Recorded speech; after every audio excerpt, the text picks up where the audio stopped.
Welcome to Off the Binge, your ultimate seasonal anime podcast. Each week, we deliver top recommendations, hot takes, and in-depth reviews of the latest episodes from this season's lineup. Join us as we give you your weekly dose of anime coverage. Welcome in, everyone. How we all doing? We got Off the Binge episode 72. We are here, yes, for the tier list. You guys are watching for the tier list. We could have made it for week 12. Bro, but there's only what 7 things on my list coming out this week for this season. Like, I mean, it makes sense. I got to more do than tier that. list. I got more than You that. got more. I probably got more than that. Man-God Grem said. We have this Monday. We're recording this Sunday Oh no, evening I at don't mean 12 for o'clock in spring, the I mean morning. for winter. Oh, for winter. Right? Oh, okay. Yeah. For 12 o'clock in the morning, where we are right now. So we said, hey, let's switch things up. We have a mixture of week 12 / tier list on this episode. Next week, episode 73, we got the spring one because we have the greatness of slime returning. We have some new episodes dropping of this season with new series appearing. So we are going to get to some big things. So hopefully, you guys are ready for this week 12. Some episodes, some shows that we didn't get to finish, like My Hero Academia, Vigilante, and a few others, we will sprinkle them for next week episode. So don't worry, we will talk about it. I also couldn't finish Moonlit Dusk because I thought we were gonna finish tier list next week. I'm gonna state that now. I was unprepared. I didn't finish. Life happens. However, before I continue on, I'm Legend D Vash, the Will of D, the Will of Latina He, House of Tempest. Like Nate said on our last night streaming recording of what Wait, will you be like- where we you will like structure for slime? spring season. Who I does? love slime because we're here for a lot of the meetings. Remember, team meetings, a lot of them talking about planning. We're planning a lot of stuff, but the person that will be spoiling us for this spring season coming up, Man-God Grem. Look, guys, look. Clock it, guys, on the pod, all right? I will not say a single spoiler, okay? I'm calling it right now. I'm calling 24 my shot. weeks. Just 20 be aware, it's 24 weeks. Just say, because remember, we have 24 slime in weeks. summer and we have jobless in the summer. All right, 24 weeks. I'm telling you, not a single spoiler about any of the shows I know anything about. And if I win, But I'll get back to you later about that. And if I win, you owe me $20, both of y'all. How about that? That's fair. I don't care, honestly. You know what? If you win for 24 weeks, I will read a light novel that you recommend. Oh shit. I will Send it to Ricky. Hey, if that's the one, that's 33 volumes, bro. If that's the one that you want me to read, I will keep promise to that for 24 weeks. But that's right now on a rough draft deal. We will come to terms next week. Next week, we will confirm for next week. I want the first week 1 coverage of spring season. But in no promo, we have one more person to say hello to officially. MemoryNK, do you have your intro? You guys know how I do these things. Come on, what's going on, everyone? Same. Memory here. Thank you all. First off, I'm gonna say for coming by to the stream. I barely stream. I need to get on it more. I know, but like people still come out and show out. I know. So many people stay freaking sub to you for some reason. Respect to Nova, all crazy. y'all who It's still crazy. have a sub. I always tell them, I'm honest. I'm like, I don't know why y'all do it, but hey, I'm appreciative of everyone who came by and supported the stream. Looking at the new season and stuff is always an exciting time for sure. So it was a fun stream, a good time as expected, as always. And we didn't fall asleep this time. Yeah, we didn't. We were pretty locked in. It went definitely better than last time, I would say, with like the technical difficulties we had. We had a lot of people too, and then, people were cycling in and out. We got off track a lot. People weren't paying attention. We were out of track. It took like 6 hours straight? It was long. It was crazy. It was long. Yeah. So yeah, yesterday, or as of us recording yesterday, went definitely a lot smoother. So yeah, once again, thank y'all for coming by. But I'm ready for this tier list.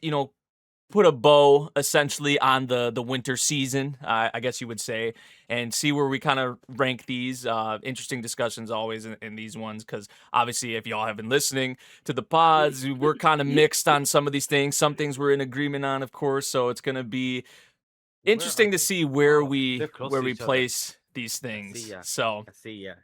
Have to be right next to each other if they're I'm ready. Yeah. I was gonna do that. But I was like, kind of like what we've been doing in the pods, like in the regular Gotta take a episodes. little You bit of a got breather. a little breather. Back to back is kind of, you got to let it marinate Chat. a little bit, right? In case y'all don't know what we're talking about, since all three of us are in sync, we knew. We're talking about you and I polar opposite on the top right in the third row. Right and then we here. have in the fifth row right there, we have on the Moonlit Dusk. So we were How like, about we hey, start and end the pod with those two, huh? Put one at the front, one at the back. Sheesh. It's a lot of time to I'm let okay with it it. to I'm okay with it. marinate. But yeah, I'm But excited. nah. I'm excited to say the least for the tier list. As always, it's another fun thing to always do, much like the hot or flop we do halfway through the season. So hopefully y'all are ready, locked in. And obviously, let us know as we go through here. And if you're following the time codes, let us know kind of where you would put some of these, where you personally, like how you personally feel about a lot of these animes. So yeah. I think we're ready to roll though. But yeah. Yes. If you want Let's to, we get can. on. I'll do this. We can do that. Let's do it. We can do Oh, it. you put that one first. Oh, Yeah, okay. we can- It we has to do be. it. What do you mean? It We has gonna to get be. this Alright, started let's off go. with a bang. So as you guys can see, I should have probably mentioned this. We got the S through F tier. We kept it pretty simple. I know sometimes we put like certain terms and words on it, but we're keeping it pretty simple. This time around, we got the S through F tiers. You guys know what a tier list is, I would hope. Right. Also, shout out to Annie Tier. This is a pretty dope website with how you can set this up and everything. I always use Tier Maker, but I feel like this is just a lot easier because it can take from your own personal list. It could take, you don't even have to use your own personal like Annie list or anything like that, but you can just pull up from the seasons. You can like download the image of the tier list you make.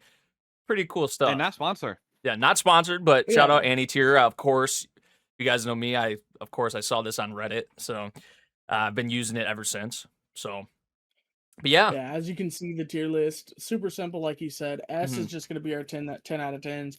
A is an A in school. What did you need to do to get an A in school? And the rest, S is a 10 out of 10. That's an A plus, right? Like the Everything best else of the best, is yeah.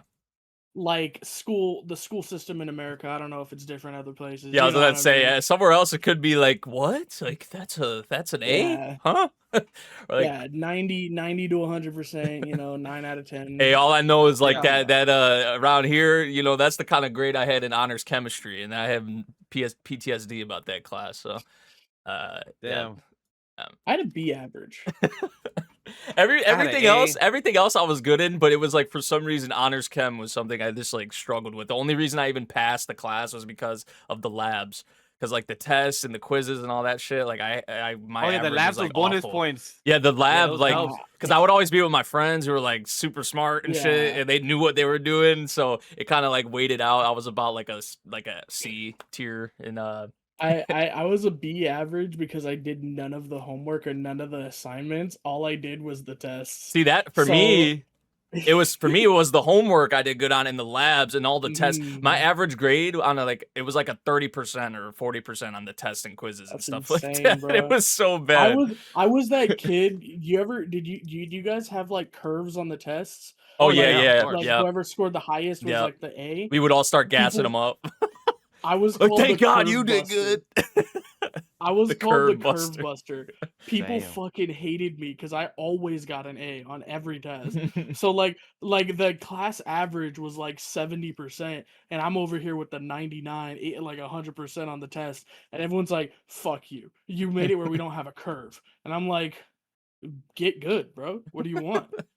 Get good. On top of that, I just want to say also on mine is that I never did the summer packets. I never did the summer readings. I never did the summer Oh, homework. I Me did neither. that. So fuck that I didn't shit. do homework. If I didn't did homework. do I the told summer you. stuff, it was like the very last like week of summer, never like did the it. the Never very did. last day.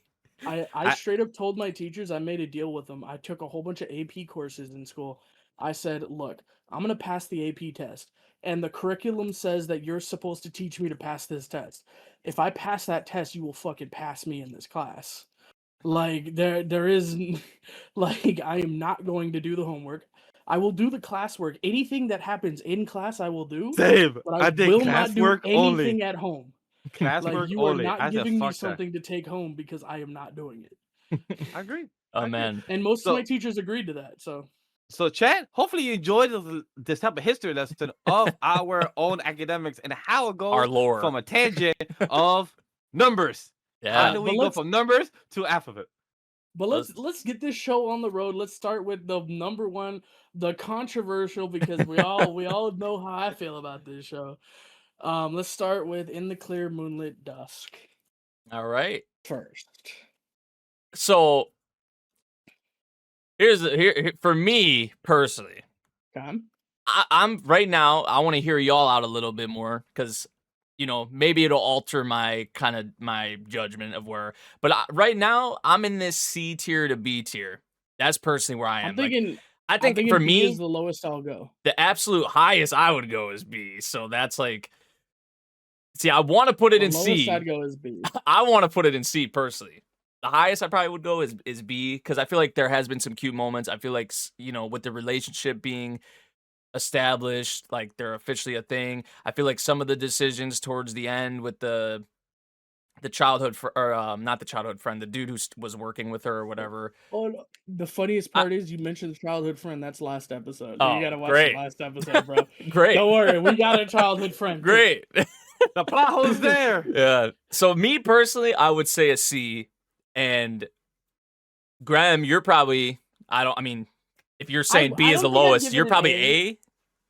I think So- B is probably the highest I'd go. So I would probably mean the say lowest? I think it's the highest and lowest. I think it's a solid B. I'm cool with B. Like, I actually am. Honestly, because I would say Yeah. C. If you would say A, I wouldn't could I split wouldn't it. say A. I wouldn't say A. Like, I think like you said, like we've talked about this. We've talked about it Yeah. extensively. And like all jokes aside, I do think this is a very good like story. I think that it's a pretty real depiction of people in their first like relationship when they're really nervous, when they don't have a lot of self-esteem. And yes, I can understand that, like you said, mental gymnastics and stuff. And Yeah, it the gets a little characters bit just annoying. some of the decisions and things they say, it just like irks me. Right. It's just like, and Yeah, it's not but just I a mean, thing with this show. It's like a lot of it's a Japan shows thing in for the sure. in the genre. Yeah. Yeah. So. But I would say it's very realistic. Like I completely understand like the feelings that were had, and like as someone who growing up, I didn't have like super low self-esteem, but my self-esteem wasn't topped up. I completely understand like the like confusion and like the not knowing how you feel, and like act like the not really wanting to push too far, not really wanting to not push enough, the feeling that you want a little bit more, but like you also don't want to like open the door to more all the time. Like Mm-hmm. it felt very real to me, and Yeah. I enjoyed it. I thought the characters were really cute. I thought the series A lot in of cute general moments was for really sure. I will cute. give it that. Like there were definitely Yeah. a lot of cute moments. I feel like the main guy did get like better because I was kind of writing him off for like most of the show. I mean, probably even still to this you point. were like It was at the more very so. beginning, right? I feel like it was just how kind of like pushy maybe he was, and I feel like he was maybe crossing the line a little bit in terms of like what she would. Especially at the beginning. Yeah, at the beginning, right? But like I feel like as it kind of has went along, I feel like he has started to respect more of like her boundaries and stuff like that. But also, it's not totally on him. It is kind of on her as well, because she'll say she wants certain things or doesn't want certain things, and then she like switches up. Like, no, like I At the do want last that. second. Yeah, so like it is. See, that's the kind of thing that like irks me though. It's just like Yeah, but in a way but I it's get also it. really real. Yeah, You know what I mean? yeah. It is. Yeah. But I do Um, like towards the end, like the later episodes, like they are, I feel like starting to kind of be more open and communicate with each other. It's not the perfect series by any means. I've had definitely have had my gripes about it, and just some of like the writing decisions, the character, decisions and stuff like that. I feel like the side cast also isn't too strong, really, in my opinion. I'm not really big on the side characters and whatnot. But yeah, it's had its cute moments. It definitely has. I'm not gonna sit here and lie about that. So, for sure. Yeah. yeah, I'm cool with B though. I would settle for that. Miguel, or Vash, I saw you really trying to get a word in there, and we kind of dominated. But I know you have watched some of this. So So what do you think? I want to watch 3 full episodes. Currently will say I watch episode 4 and 5, but I fell asleep in those 2 episodes. The dub I will also stay very good, solid. I enjoy you and I pull opposite a lot more when it comes to the English dub. You haven't aspect. finished it. I'm sorry. Go ahead. You're not wrong. I finished 12 episodes compared to 3 dub. So you're not wrong in that aspect. But so far by enjoyment, I enjoy you and our polar opposite. By critique and storytelling, I can't finish that thought off yet. Correct. By the 3 episode rule, I would give it a C for me or low B. That's why I give it as the 3 episode rule since I haven't finished it. I was supposed to finish it this coming week, Chad, but low B, high C is where I would have given it on my 3 episode rule aspect. All right. So yeah, it feels like we're around that. Well, yeah, we're around that general kind of. I think B is just the perfect spot for it, probably. Honestly. Yeah. So. What All do right. we got next? Next up, we Jack got of all trades. Jack of all trades, Jack of party all of trades. none. Vash, what's Okay, up? I'm the only one Let's here, hear it. right? Yeah, let's hear. Well, I did Yeah, watch Vash, it, but I what's up? dropped it, so I can't really. Oh speak yes, much I on it. remember you dropped it when Yeah. there was about to fight the dragon. I think like episode 4 or 5. Yeah, I think the stuff with the. I little remember the last sister, thing with the hero. Well, that too. But like the stuff with the hero and whatnot, and how he was like after what the main character had just done, like the So- hero still was kind of trying to get at him. I'm just like, bro, So like, don't worry, Nate. After that episode, you didn't see him until episode 12 again. So you good. okay. So you good. Hey, we got a season 2. I believe comes back this summer or sometime this year. I think I announced for this summer. But hey, if you do want to watch it, you don't have to worry about the hero. He may come back for season 2. However, for the rating overall, I'll give this a solid B. Really enjoyable, better than expected, and is one of the better seekers that I thought was gonna be like our in our segment from our stream of what we're watching for the next season that you think will be bad but may surprise us. Jack of all trades was my option for the winter season. That I thought it was gonna be a poor series that I could have dropped or just sit on the long run, like one of them that we're gonna rate in a very bit. Jack of all trades actually surprised me and it has some good action, good animation, and we don't have any slideshow fucking shots. Like an anime that make Was him that back. a jab? Yeah, I was about to say that's a jab towards you know what. Maybe, because we saw the trailer yesterday, Yeah. so maybe kind of still It's looks kind of like fresh in our Hey! minds. Fresh in our minds a Studio little bit. so- A-Cat did their best. Hey, at least we didn't see somebody die. That's funny. That shit was Now we're talking about something else.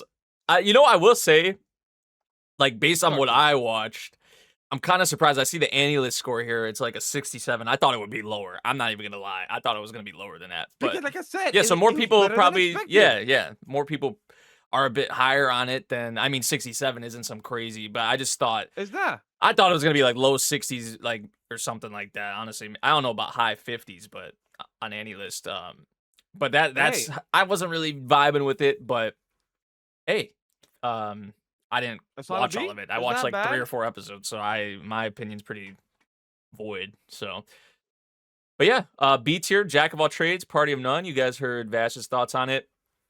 Next up, we got an adventurer's daily grind at age 27. Speaking of the low 60s, that's kind of where they got this one settled at on AniList, which is kind of funny. We were just talking about that, but this one for me, I feel like I'm feeling like a C tier is probably the absolute highest. I personally would probably say D tier. I'm not gonna lie. I don't know if I don't think I'd say it's straight ass, but Yeah. D tier. I just feel like the whole going back and forth between like because it's like at one moment it's wholesome and then at one moment it's like trying to like cross the line between like the two mains, and I mean it was something we had talked about since the beginning of the series. It's like they're gonna end up going this direction or this route with I it, aren't hope they? not. I Yeah. still hope not.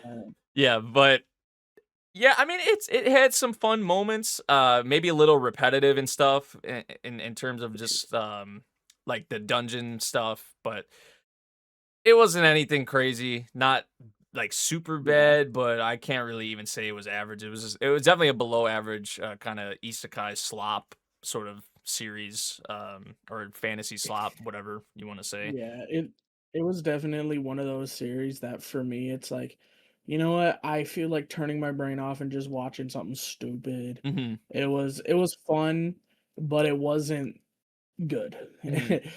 Like I think D is appropriate. Yeah. Because like you Okay. said, it was not like Cheeks, Yeah.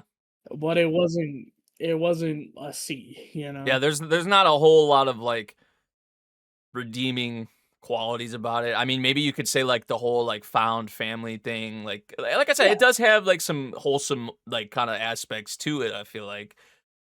It's just that it goes Yeah. from the wholesome to her talking about how she wants to be seen as a woman by Yeah, him, which and then is her like, getting all like chill jealous out. about other like grown women and stuff like that, and Yeah. or just any other women really in general.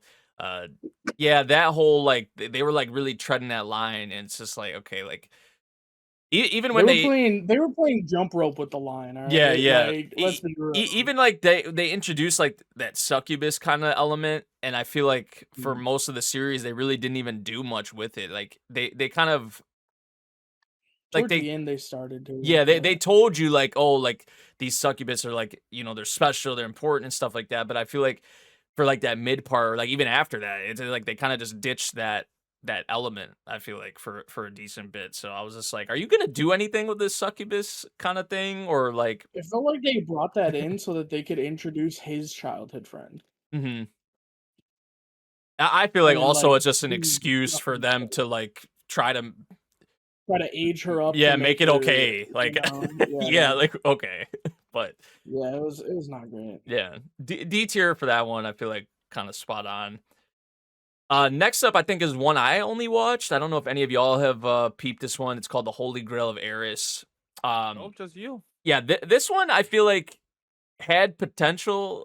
Like, okay, I didn't complete it. I'm gonna be completely honest. I've watched like 8 or 9 episodes of it, but from what I have watched, it the whole like concept is the main girl, this girl gets like killed, like it's like a witch hunt So type they, thing, and she takes over, like the spirit of her takes over the main girl, and she's pretty much trying to get like revenge through this girl that she's kind of taking Mhm. over. So like the girl kind of turn like her personality and stuff like that turns into the girl from the past who was killed and all that. So like she like becomes like a badass kind of like, right, and can put people in their place and you know, maneuver her way in and out of like conversations and kind of like she's playing chess in a way, right? Like because the girl herself could not do that without her kind of intervening. So like in certain moments she'll be like, oh, like I need you to come in here, and like her eyes get all purple and stuff, and she like so kind of it's like locks Yami in. Yugi. Yeah, it is kind of like that, honestly. Okay. So like that aspect of it is cool. I feel like for me the biggest issue with this one was, and I heard this as well because I felt it watching it, but then like reading on Reddit and AniList and stuff like that, like apparently this adaptation's not that good. It's pretty rushed, and I felt that watching it like multiple times. I'm just like, this. It feels like they're speed running a lot of this stuff, and apparently that is the case. So that is a little. I feel like that was kind of one of the faults of this series. I feel like some of the like mystery elements and stuff like that, and a lot of the different players and the different like members of like nobility or royalty or whatever, like that Mhm. whole bit was interesting, and I did like enjoy following some of it, but overall I wasn't like too crazy on this one. I probably would say I enjoy it more than the adventure one that we just talked about. I would probably put it in C Okay. tier. Now, you may not want to take my opinion as whole because like I said I didn't finish it, but that's just kind of like for watching majority of the series, that's how I feel about it. So, Hey, yeah, you watch a good 80% of it. That's a yeah. good amount. To give an That's opinion, yeah, more. general opinion, uh, yeah. That's probably more than a. That's more than a 10-hour of a game. Crazy. That's all right. uh Next up, we can move on. We got Roll Over and Die. Oh Grem. yeah, Graham's favorite. Yeah. I have watched most of this, but Grem probably more so could speak on this one. I know the last far thing did we you talked get? about, the last thing we talked about is like, man, they're getting they're starting to really try to push the, you know, the romance and stuff like that. It didn't say the full title because I actually went and looked. And the full title is like the Yuri story of me and my cursed sword or something like Oh, that. Yeah, so like no, it is when we were saying we're feeling it and it's pushing it, they straight up get married in the novel. Like I read that, I was oh like, yeah. what? I mean, Wow. Okay. that did kind of start to feel like where it was actually just going with it. Yeah, Do you so feel like yeah, it kind no, of it came out of is. nowhere though? Like, I mean, Yeah, it came out of yeah, nowhere.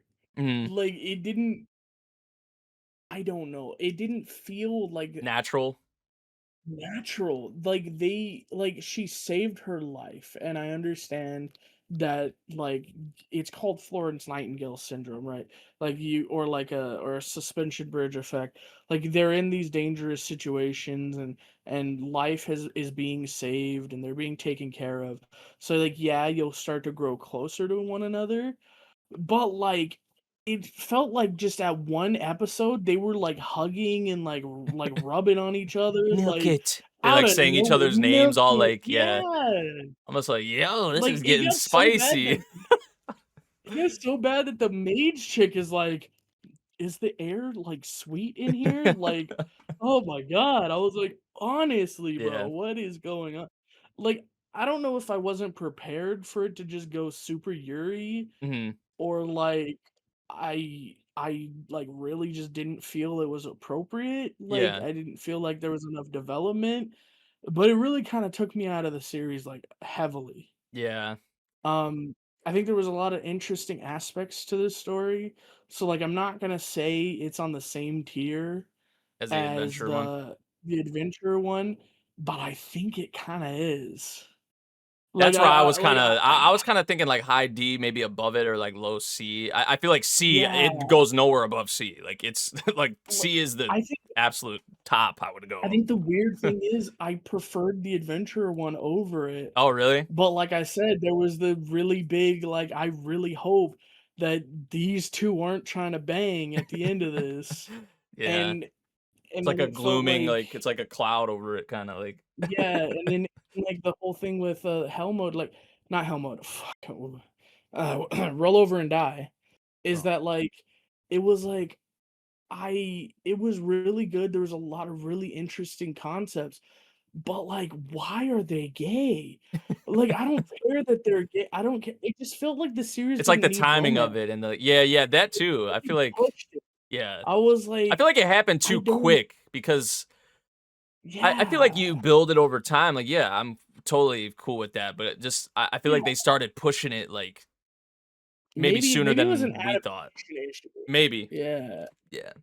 But it just felt really fast. It kinda felt like I got blindsided by it. Mhm. It just I don't know. It really kinda took me out, like I said. Yeah. And like I was saying, it feels like it should be in C tier, but like I really don't want to put it in C tier. I think it's Yeah. D.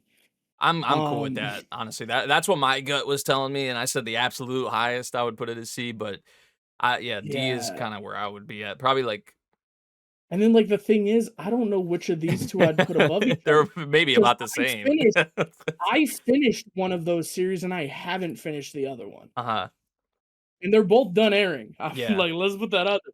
I finished the freaking My Daily Life as a 29-year-old. Right? I finished that one. Mhm. I have not finished Roll Over and Die yet. Like it, I don't know. I don't know if like that says enough.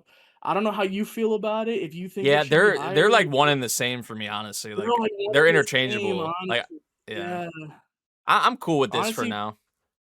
yeah, yeah. We'll come back to it. Yeah, See where we we decide. can. At the end we usually do that. We're like, "Oh, did we want to change any?" But yeah, moving on, we got my time to shine a little bit. We got Golden Kamuy, the final season, which I'm just gonna straight up say it. It's probably up here for me. I'm not gonna lie. Just Go ahead. yeah. For Golden Kamuy, You're the one who could speak on it. yeah. For Golden Kamuy, the final season, I feel like most of the series it's kind of like Dr. Stone for me in a way. It's just like every season is consistently good.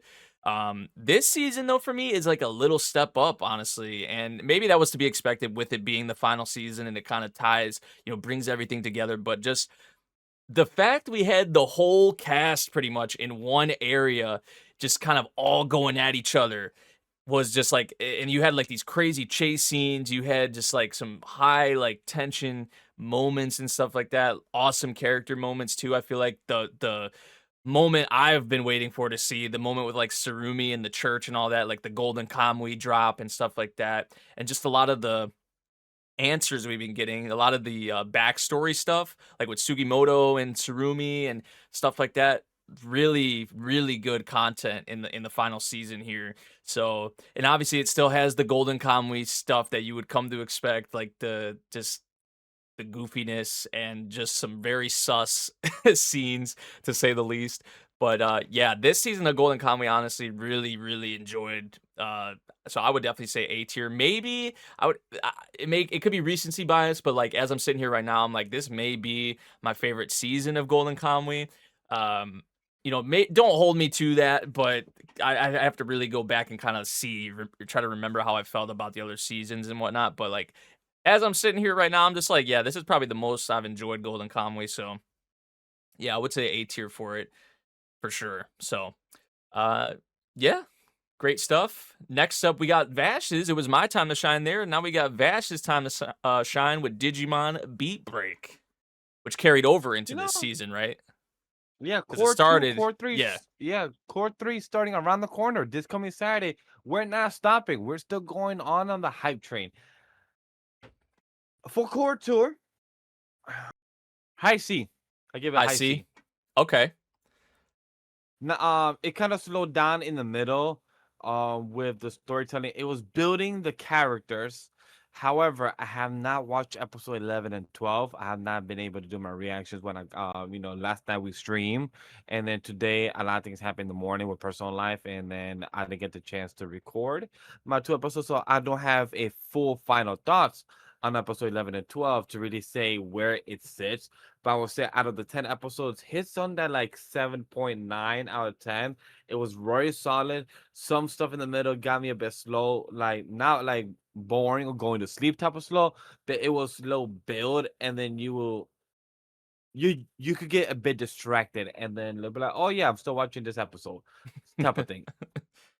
Yeah. That's all I'm saying. All right. But very solid still. Any Can't wait to cool, see like, how- any cool evolutions or anything like that? Maybe that, like, because I haven't been paying attention to it at all. Like, I dropped it, Episode obviously, 12 but Episode 12 thumbnail on Crunchyroll spoiled me the new evolution. So yes, I just didn't look too strong because I knew by the color scheme who it was.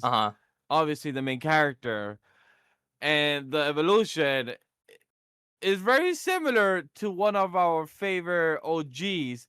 So I'm hyped to do my reaction for it. Just a bit sad if I actually saw the. That's crazy. They put it as the thumbnail for the. Yeah, that's the thumbnail. I was so pissed. Yeah, like, yo, they took I a looked page out of down. the everyday anime reactor or something. Like, like what are you doing, bro? Listen, bro, I scrolled down because my Crunchyroll tab was open. So I was awake this morning, open my computer, and then I scrolled down just to see, and then I see the thumbnail. I'm like, scroll up. Go back. So again, high C. Okay. At 7.9 out of 10. Very solid. If I saw the last 2 episodes, maybe it will give it a B. But sorry, chat. I don't want to give you misinformation and say, hey, let me say it's a B just by hypeness. No, 7.9. All right. Next up, we have one I think I only watched as well. It's called Kaya-chan Isn't Scary. This one, for me, I would probably say is high D. Yeah, this one wasn't anything, like, honestly too crazy for me. The whole mystery around the main girl's, like, her mom and stuff like that is kind of interesting, and even like her past. It's pretty much, this series is like One Punch Man, because the girl, like the girl, like, can see obviously like these evil spirits and stuff like that, and some of them look really creepy. So because at first it was more like uneasy. I was like, oh, this ain't even really creepy. But I feel like as the series went on, more and more of the monsters and whatever got creepy. But she pretty much one-hit KOs everything that, everything that pops up. So it's like One Punch Man in that way. About One Punch Man, yeah. Yeah. But yeah, it was nothing crazy. I feel like also it has like some weird element. Like there's this character who when he gets introduced, you would think he is like kind of preying on the main girl because of like how he like starts drooling and like he's like, oh my god, Kaya-chan and blah blah blah. But like then I don't know, they tread this weird line. It's kind of like the daily adventure thing. It's not like they're gonna be like, it would never this is one where I don't see them like becoming a thing or anything like that. Hell no.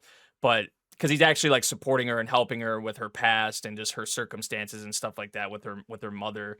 But I don't know. It has this weird aspect where this dude is always like watching her and stuff like that. So it is a bit weird. Like some of it is a bit little weird, but Has that weird aspect where maybe the author needs to be investigated. yeah, like a little it's bit. so like I'm just like, why did you have to make this a thing? Because he's always like watching her, like while she's at the park, and he's like Kaya-chan, and he's like drooling sometimes and stuff like that, and like starts blushing and stuff.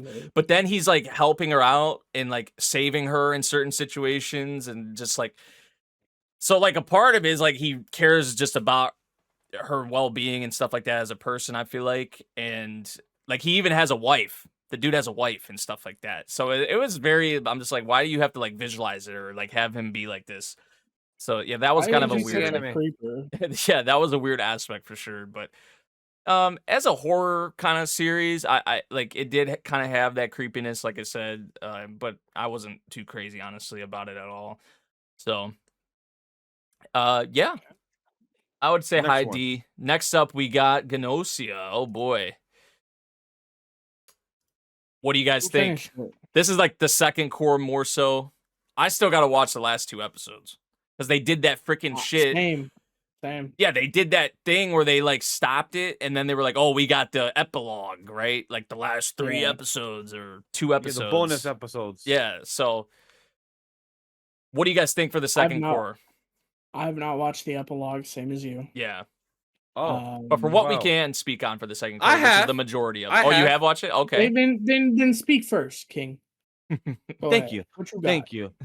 Thank you. From one king to another, I will say this. Gnosia, I like the epilogues because the epilogues was more of involving the hypothetical aspect of that. What happened if you had the chance to go further within the story, and what happened if you could get the happy ending that you will want as the main character? Like, everyone gets the happy. So it was like what ifs? It wasn't really like yeah. It was like a what if scenario. Because that's what I'm sensing from what the story was telling us. It was like a what if scenario of if this went further in the story and we can actually resolve this, how can it go? And I like that. Neko said it was the true ending, right? Is that it was gonna do? I have no clue. Could you take it as a true ending? Yes. But I don't. It's very. Could it be considered Is it open-ended kind of, or like it's very open-ended. Leave it up to the viewer imagination, however they interpret it. Yes. But that kind of thing. This epilogue made me confirm that Rakio is my favorite character of the whole show.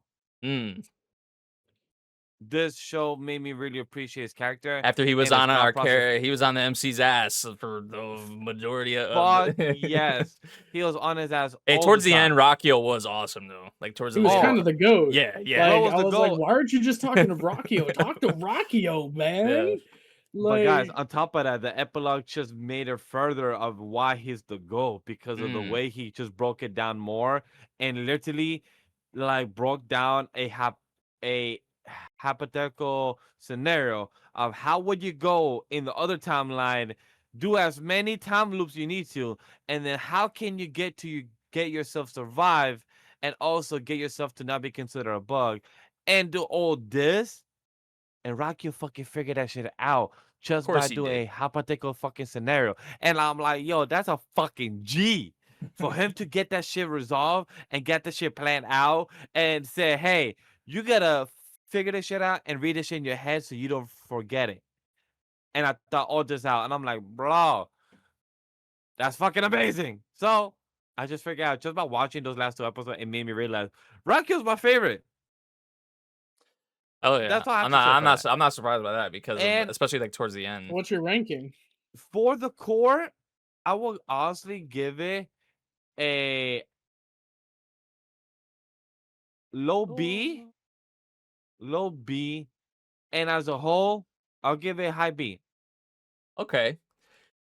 I feel like that's where I'm at. I'm probably like low B, or I'm probably just in B in general. Yeah. Probably like Yeah, I would probably say up here maybe like. I mean, I disagree, but you know, I disagree Yeah. also with Jack of all trades in that aspect. Hey, Low we B. can put it here. I don't care. Yeah. I mean, Yeah. I want Jack of all trades and see. No, I haven't seen it. I'm joking.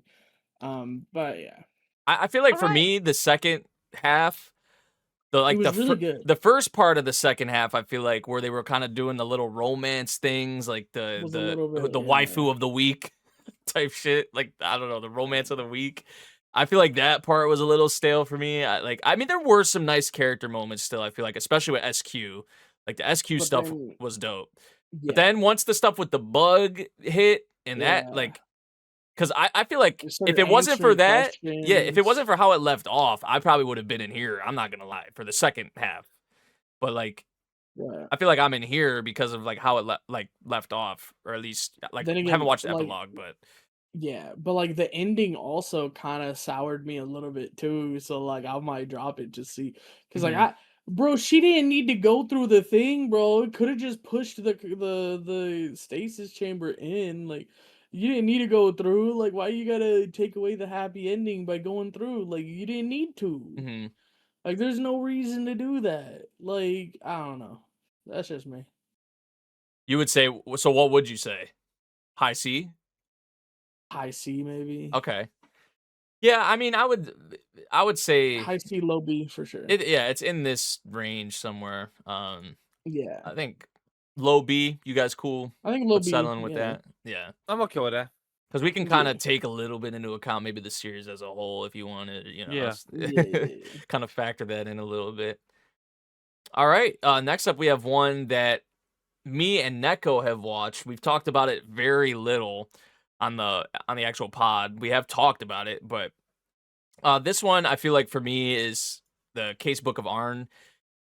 I'd probably say low C for me. I feel like. Because it's like a mystery series, like a Sherlock Holmes kind of deal. I feel like some of them, it was kind of hit or miss because some of the little mysteries it had, like I was invested in how it was going to play out and like, you know, who did it, the whole, you know, who done it type of thing. Some hit, some cases hit, some didn't. So Yeah. I'm just very in the middle on this one. This is like just one of the more average just series of the season, in my opinion. I'm curious. I'm sure Neko, if she's watching the VOD or watching the video, or she may say something in our chat or something about it. Kind of curious where she was at with this one, but I would say like low C tier for me for the Casebook of Arne.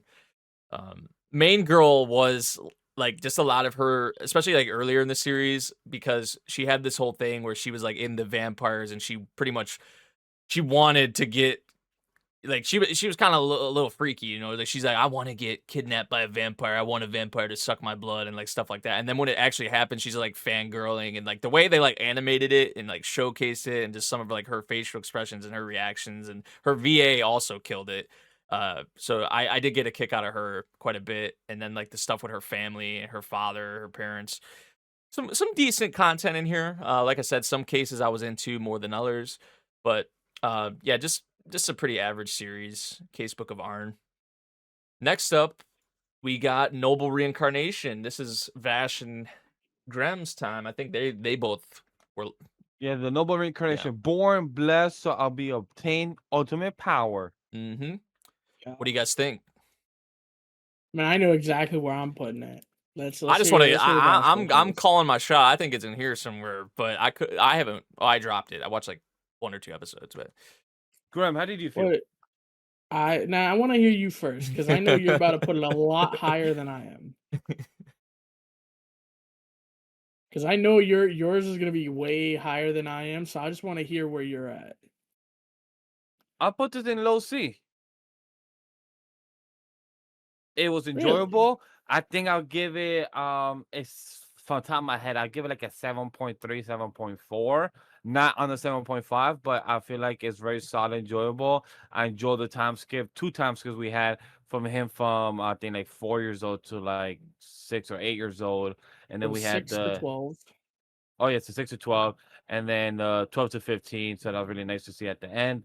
And the analytical politics, a lot of observation that was really cool to see, and the breaking down aspect of the 4 charms items he has, that was really cool aspect. Maybe we might get more in the future in the season 2, but season 1 was solid. It was enjoyable. Nothing perfect. Also, having 13 kids and having you being yourself the king, you get yourself a big issue of your kids being jealous or want to kill each other or want you to kill your The own MC father. has 13 kids or the father? Nah, the father. Oh, I was The about father to has say, 13 bro, kids. they did that much of a time skip? Damn. No.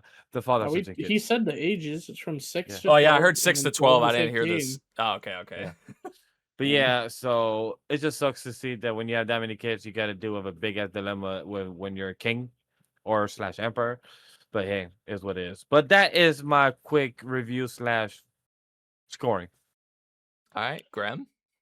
I think for me, I read a lot of light novels. Okay. Okay. You do? Most recently, I picked up Hell Mode, which we'll talk about later. And I feel like Hell Mode's power system is better. I feel like politically, there's a series called Reincarnated into the World as the hero's best friend or whatever. I rule from the shadows. Like the the politics in that is so much better. It's so much deeper. I mean, Bookworm, it has a better like power system and like political side to it. There's so many series I've seen that do everything this series tried to do well, that when I look at this series, I'm like, you tried, but you nailed nothing. Like, you really tried. Or, like, for example, his stats going up based on who he has in his freaking, like, retinue. I'm like, isn't that the appraiser one? You remember that one? Yeah. The appraiser one? Like, it's basically the same thing. It's like, where he, like, gets his followers, he looks at their stat sheet and is like, nah, this guy's got a lot of potential. Let's recruit him. You know? I mean, he even starts out with a slave. It's, I don't know. I just feel like they tried to do a lot here and they kind of like didn't hit the mark with any of it. That being said, it was more fun to watch than Roll Exactly. Over and Die. Mm. It was more fun to watch than the adventure, my 29-year-old adventure or whatever the heck it's called. I might be willing to put it in a C. It's the CD area for me. I'm That's kind of what surprised because I was like calling the my shot. way I'm like, it has to be Vash, somewhere. yeah, the way Vash was talking about this High during the C or pod, low I could B. have sworn it was going up, right? Like I don't know. During the pod, week by week, the way he was talking about it, I was thinking he was putting this in B or like, you know, I was like, Damn, you did that stuff gonna put this shit in A as well? I You was don't about to know, say bro. The you was way you about to were say talking that. about it, bro. Yeah. I don't know, man. Hey, it sounds like y'all are in Look. agreement at least on C. Hey, So Yeah, we are. look, We're in agreement with it. I with take that. our tier list very seriously. We are, as much as that we are friends talking about on a podcast show, we're also critiquing it in a fun, critical way in analytics. So as much as that we do that on a weekly show, we on our tier list portion. We gotta take it seriously. We gotta lock in. So hell yeah. So yeah, I completely agree. Low C, hell, maybe high D, maybe top of D. But it's somewhere in that region for sure for me. I'm okay with that.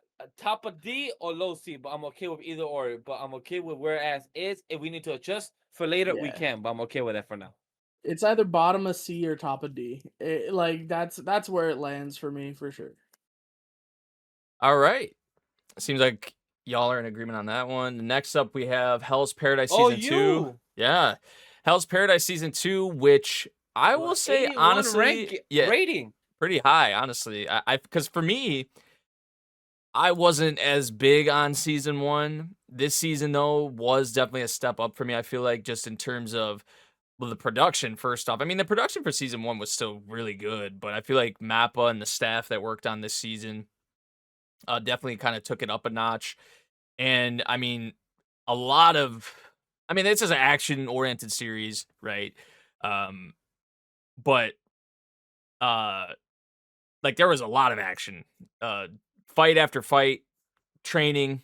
You kind of got like the group, like an unlikely kind of group form, you would say, and they're kind of working together against I think they're called the Tencent and stuff like that. So some of the fights in here were amazing. I will say that, and some nice character moments. I would say it was I think the character who interested me the most in kind of his position, his dynamic was, I think his name's Chobe, I want to say, or Chozo or something like that. His name is the blonde haired dude who's like the brother. He is the brother. He ends up kind of switching sides, you think, and the way they go into like the Tao and like how they break it down, that kind of stuff I found really interesting. They did, I feel like, go more in depth with that in this season, so I did appreciate that. But really, like, this series doesn't blow me away. A lot of the fights were really nice, visually, production wise, so I do have to give it credit for that. I feel like this was a step up. B. Yeah, like season 1 was like a C for me. I don't know if I'd say D, but season one, in my opinion, was just pretty average. But this was definitely a step up. So I would say B tier, honestly, for Hell's Paradise Season 2. I'm cool with it right here, honestly. I probably enjoy it about the same as Gnosia. You know, I don't know.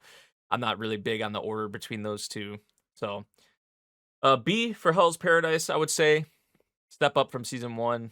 If you guys are watching, let us know, or let me know if you want to, how you feel about the Hell's Paradise Season 2. Sure. Next up, we got one I think we all can kind of chime in on for sure. We got Reincarnated as a Dragon Hatchling. How are y'all feeling about this one? Graham, go ahead. Talk to us. I said about that last one that I did, the Noble Reincarnation? the Noble Reincarnation, that like I feel like it's solidly either the top of D or like the bottom of C. Same, honestly. This one's like solidly at the top of D or the bottom of C. Like, see, me personally, I say D. my gut was high D. That's High D, yep, yeah. high D. High D for me as well. I think this one's interchangeable with the Noble Reincarnation one. Mhm. Nah. I do. That's my opinion. I'm not really it's surprised. interchangeable. I'm not surprised by that. They're both really trash isekai that I really liked week after week. I'm fine putting it under Noble Reincarnation. But like they're equal to me. They're Mhm. they're pretty same tier for me. For me, I enjoy Hatchling for what it was. I just expected more.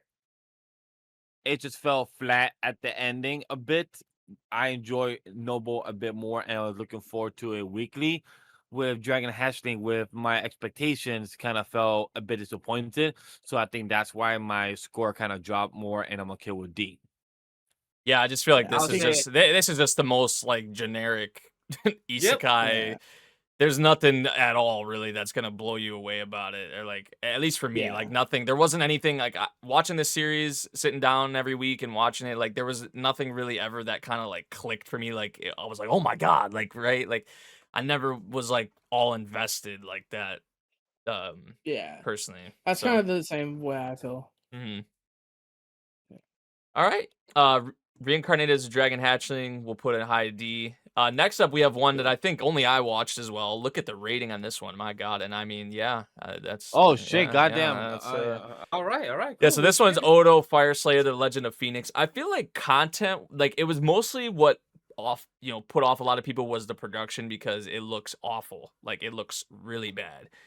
So bad. Like not quite X-Arm level, but it's, you know, knocking on X-Arm's door, for sure. Damn, really? Yeah, but like content-wise, I feel like it wasn't. I wouldn't put it in F tier based off of just solely content. I wouldn't. Like I'd probably put it in D. Like it's still nothing crazy because it actually deals with like firefighters and stuff like that and kind of recruiting. Like the main character's trying to recruit people to, because like he used to be a firefighter and he like had retired and stuff like that, but then he gets like back into it. And he's like trying to recruit different kinds of people. Like he recruits like a sumo wrestler to his group to help like hold up certain, you know, like barricades or just like, you know, roofs or whatever, stuff that's like collapsing. So there's like a wide range of different people that he kind of brings into his group. So like that part of it was kind of cool. It's nothing crazy, but yeah, I mean, production wise, this was like probably the worst looking thing from this season that I had watched personally.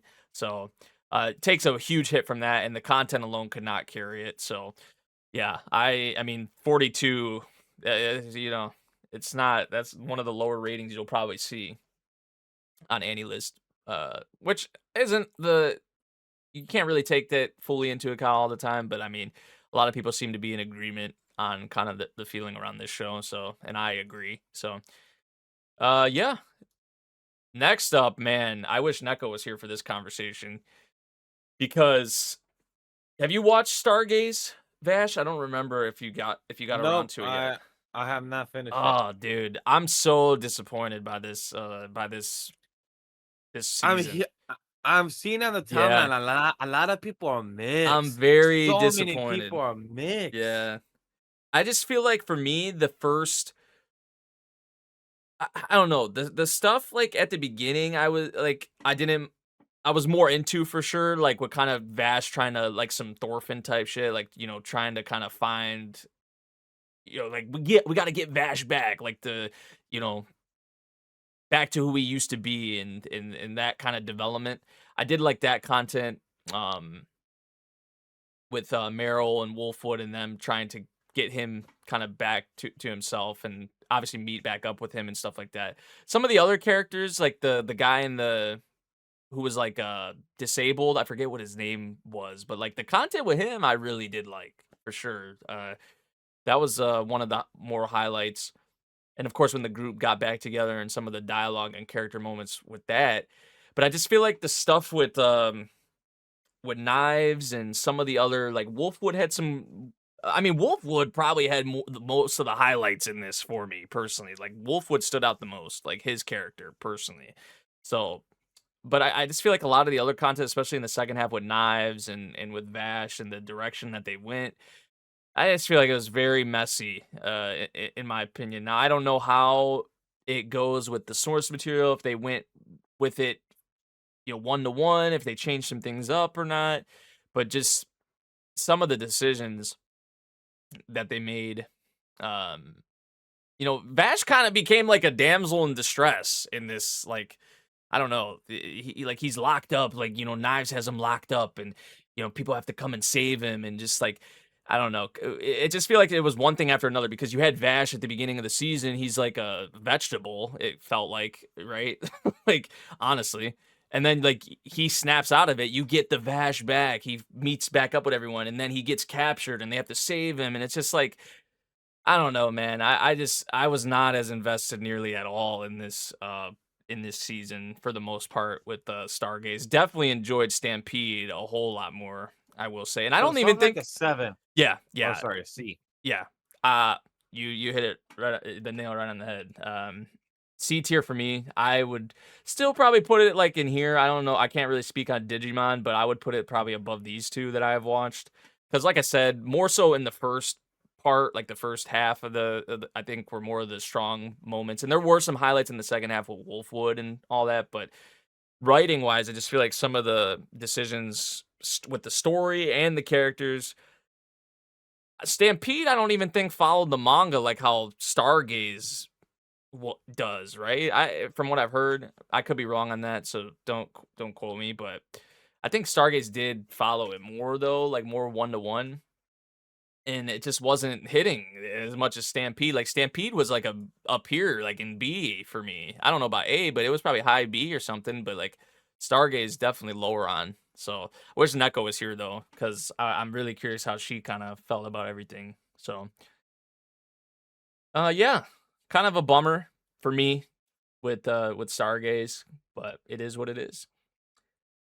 Next up, we got Scum of the Brave, which will be actually continuing into the spring, because as you can see right here, 24 episodes.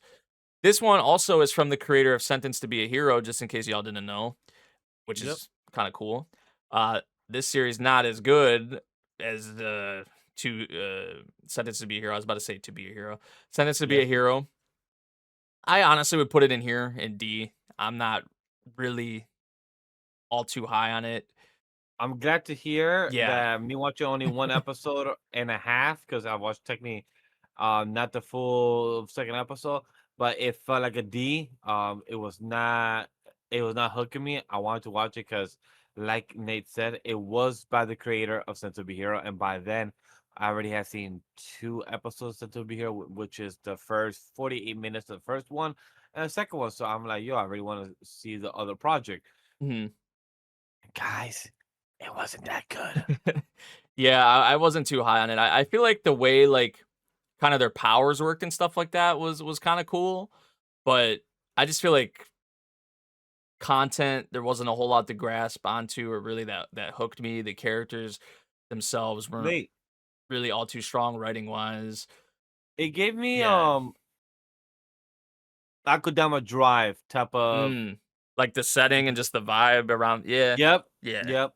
That's actually this is, I feel like, pretty accurate too. Which also was another series, even though a lot of people loved that show, I was not really high on it. But I mean, Akudama Drive better than this one, but still, yeah, maybe because I still am gonna watch it. Maybe it could change, but y'all will have to find out and wait for the tier list we do at the end of spring, which is a long ways away. But for now, yeah, I'm in the D tier for Scum of the Brave. Next up, we have Champignon Witch. I'm curious to see where you guys put this, because See, I already know where. For me, it fell off, man. It fell off. Thank you. Yeah. Thank you. The second half, I feel like once it switched the POV, to the boy, I feel like from that point on is where it started falling off for me, because I feel like at the beginning when you focus on the witch and kind of like how people were treating her and just like, I don't know, her POV just in general, I feel like I enjoyed a whole lot more. It was so much better. Yeah. The kid, I didn't give a fuck about him. I haven't even finished the show, guys. I was planning to finish it for the tier list for next week. So I was ready to come in with full thoughts, but thank you, Nate. I'm not the only one. Because this shit fell off in such a bad way that I just want to drop it. Like, I didn't give a fuck about it anymore. Let me see. I think I'm like 9 episodes. 8 episodes, so I have 4 episodes left. So I at least watch a good 75%, 70% of the 12 episodes. I feel like the first half or like the initial like first couple episodes, I was probably like in B tier, honestly, for it. But like the second half with the POV switch and just the like some of it is still interesting. Obviously, the circumstances surrounding the boy, like the end of all things, and then just like the other the other witches and stuff like that were introduced, and like the meeting and some of the dialogue around there, and obviously the past with Luna and stuff like that, and just how she can kind of relate to the boy. Like I did like some elements of it, but I just feel like, and then also like they're trying to throw in like potential romance and stuff like that, like hinting at that, and just like I don't know. The second half really is what kind of brings this down a bit for me. It's not as low as D, but for me personally, I would probably put it like in C tier. I'll give it low C, high D on my end. How about you, Graham? Talk to us. How did you feel? I definitely think there was a bit of a drop, a bit of a dip in like the storytelling, the overall story. I feel like there definitely was a little bit of a dip. I don't know if it was enough of a dip to like drop it to D. Hmm. But I think it was previously it was like a solid B, maybe even low A. But like now I see the C. Like Yeah. I Maybe feel like like it. I mean, I can't talk about anything in C tier yeah. except for the noble, and it's above the noble. Yeah. I would say This it's one, above noble as well. I don't know about being better than Digimon or better than TRIGUN. I don't know, but when it comes Probably to about the same for me, honestly. TRIGUN in this one. I mean, maybe TRIGUN a I'm little okay bit with above that. it, but I'm okay with that. Where it sits. but for me, like there were some shows this season that it felt like, and we'll get to one a bit later, and I know because me and Nate have talked about this, and me and Neko have talked about it. But there's a couple of shows that I was like really dreading watching, and I kind of put off until literally like the day of the pod, or like the day before the like pod was about, like we were gonna record the pod, and it was like I don't know if I'm like in the right mind space to like watch something like this right now, you know. And this one felt a lot like that, where it was a little bit more somber at times, and it was like, man, it's just kind of heavy sometimes, and like sometimes that just like really affects you and makes you put it a little bit lower, and I feel like that's what this did for me. mhm. Like I feel like just the whole situation with Luna is super sad, and like at the very end, talking about, like, you guys mentioned the romance thing, but like they basically said like Luna can never love you. Like it will make her die. Like because of how her body works, she cannot love you. Right. And if you were the reason she was faltering now, I would have just killed you. You are lucky she's in love with someone else. Like, because otherwise I would have eliminated you. Like I would have removed you from this planet. You know? And so like I get how it felt a little awkward, but that's like to me that feels more like having a crush on like your math teacher in school, you know? You're like oh, she's really like she's attractive, and like don't tell me you never had a crush on a Oh teacher yeah. at school, bro. Yeah. I mean, there No, was this no, I'm looking at I mean, freaking just in general, there was like even outside of school, there was like adults. So I'm just like, crushed yeah. on, right? I had a Spanish teacher that I was like, damn, she really cute. Like I really felt some type of way in middle school. I was like, nah, like, but like we've all had teachers or like older people that we super like we're a little bit attracted to. We have Celebrities. a little bit of a Yeah. crush. Yeah. And that's what The this felt Montana like to 20th me. year anniversary, y'all. Oh God. No. Bad pool. Bad pool. Bad pull. What's that other one? Same type of star, but before Hannah Montana. Lizzie McGuire. Before that. Or maybe it's the singer who played Lizzie McGuire. Hillary Duff. That one. Oh, There Hillary you go. Duff. Yeah. Hillary Duff is mine. I'll give you Hearing that. these names makes me feel old. Yeah. Because I'm like, man, What? when's the last time I heard about Hillary Duff, bro? What the hell? That's what I'm saying, right? But like tell me you didn't have a crush on Hillary Duff back in the day. Tell me you didn't. I feel like for me, it was like, So we're saying that we're okay with Luke having a crush on Luna? Yeah, there's nothing wrong with that because it's never gonna go anywhere. I just feel like it was the there's way no they way. kind of like visualized it and stuff like that. Yeah, And it just just like was some of the visualized, dialogue, it's just like, oh, it was the bro. way like- that he let's could be never real. Let's age be up. yeah. The dialogue was kind of cringe, but let's be real. Say you met with Hillary Duff, you would have the or like whoever you were attracted to as a kid, you'd have the little pink cheeks too, bro. You'd have the fucking stun locked face too. You know what I mean? Yeah. Like, let's be real. All right. When I was a kid, I had a disability of stutteriness, so speech impairment. So technically, if I met my crush, I wouldn't be able to even speak to her at the time. So Exactly, this bro. is never gonna You'd work be for like me. a machine gun, bro. Oh Look. yeah. So this wouldn't work on my end. This scenario is thrown out the window. So like for me, like I kind of felt like it that way. Like he had a little bit of a crush, Mhm. but she didn't even kind of see him that way. That being said, now I will play devil's advocate here. She was blushing kind of crazy She at Luke was. sometimes, She like was. which is She like was. Fuck. she was, but it was because she was like flustered because she's not like used to people.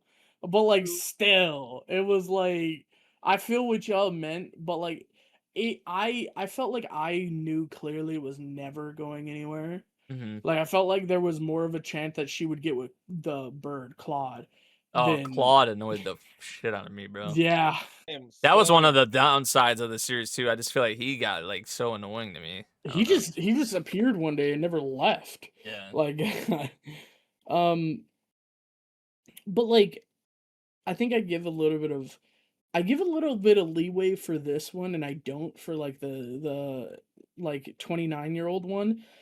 Because in the 29-year-old one, they're clearly angling for a Oh yeah. romance, and that's just disgusting. Whereas this one, it's clearly a little kid having a crush on a grown person, and dealing with that. That's what it Mhm. felt like to me. It Yeah. felt more like a crush, whereas in the other one it's like, oh, she's got succubus powers, and he comments that when at night when her tits grow, he's like, oh my god, she's got a nice rack. It's Yeah. like it's a completely different I agree level on to that. me. Yeah, I agree on that um part. so like I felt like it was like, oh, he's got a little crush, Mhm. and it was important because it told us that Luna's powers would wane and his powers would grow based on love. So it also didn't feel like it got in the way of the story to me, Mhm. because it was telling how their powers it was like fleshing out the power system, Mhm. because his power is based purely on love, right? And hers, it's like love is like a poison to her, literally. Mhm. So I felt like it was there for a purpose. It wasn't just extraneous and there to be like, we want a little kid and an adult to be together, Right. like some of these shows feel like. Yeah. Um so like it didn't dip nearly as much as like you guys were talking about, and it felt like it dipped super hard for you guys. It did not dip nearly that hard for me. Okay. um and I think that's because that's my like perspective on that, Mhm. stuff like that. So I would definitely give it like a C. I think C's appropriate. All I'm right. okay with Can't placement. wait for Neko to grill us on that one. Oh no, she'll be like, you guys just didn't understand the nuance. the Billy and Mandy. The complexities of this Yep. cinematic masterpiece. All right, next up. Next up we Bro, got a Bro, the next the next 6 animes, I don't got shit to say. No, we could I'm probably just Bro, I speed wa- run some I- of these, I but walked away to get some water during those last 3 yeah. before this. So me, I can already disappear for a good 20 minutes and come back because the next No, 6 these is like, I'm gonna all right, speed that's all run. you. Some of these I will, because We're, like we're 3 or speedrunning, 4 of brother. these, Don't yeah. worry. Because like a misanthrope, Misanthrope, Misanthropes. yeah, Misanthrope, teaches There a you go. class for Demi-Humans. This one is like probably the top of D for me. I probably honestly enjoyed it more than it's about the same honestly for like these two, but nothing crazy. It like some nice character moments because like the whole concept is like you have these like different animal obviously it's in the title, like they're trying to become human, right? They have this whole school to kind of teach them human like ethics and mannerisms and things of that nature, right? So there were some nice character moments that came out of it. I think one that kind of stands out to me is with the rabbit girl, the Usami with um the old lady. I feel like that kind of content hit. So there were some nice character moments here and there, but overall this was nothing. Also, it wasn't anything all that crazy. And sometimes they tried to like kind of have the characters like make a move or maybe hinted at romance and stuff like that with the teacher as well, and stuff like that. So yeah, nothing too crazy going on with this one. It was one of the OPs I did like quite a bit though, because Masayoshi Oshii sang the OP, so did enjoy that at least. So Yeah, I'd say top of D tier. Next up, we have Hana Kimi, which is one I can't, like, I did watch some of it, but I can't really, I'm not going to rank it because I watched like 4 or 5 episodes or something. So, but yeah, Grem, what would you say for Hana Kimi? I mean, this is old. From what I've been told, this is the Oran High School Oh, host yeah. club prototype. So I've never seen Oran, so I'm going into this completely like fresh. I will say, and I know I've mentioned it on the pod, but me and Neko may have been reading a certain adult rated series that had the exact same premise and characters that looked exactly the same, and it was funny as hell to me, and it kind of enhanced the experience because there'll be scenes that just end, and I'm like, and the other thing that me and Neko are reading, they'd have been doing something different in this scene. So it definitely like gave it a little bit of points because of that experience I was having at the time, and like um just in correlation with this other series I was reading. I do think this is the very typical old romance thing where she's in love but won't say anything. Then Misunderstandings, no again, yeah, communication. misunderstanding thing, and she gets found out, for the record, by the main guy that she's a girl in like episode 7, like episode 5 or like 4. Like it's really early on. He goes, "She's a girl." And like so he starts to develop some kind of doki doki feelings for her, and he's like, damn, I kind of really like her, but she keeps doing this whole but I'm a boy, and I'm like, and he's like, but like you're not, and I'm trying to smash. Like you're Wasn't the not, one and dude, I'm like, I think it was the so, blonde haired dude, I remember. He was like getting in his head about, am I gay? oh no, no, he pulled a straight up Rudy in season 2 of Mushoku. Am I gay now? Like I think I'm gay. Yeah, I got a kick out of that. Yeah.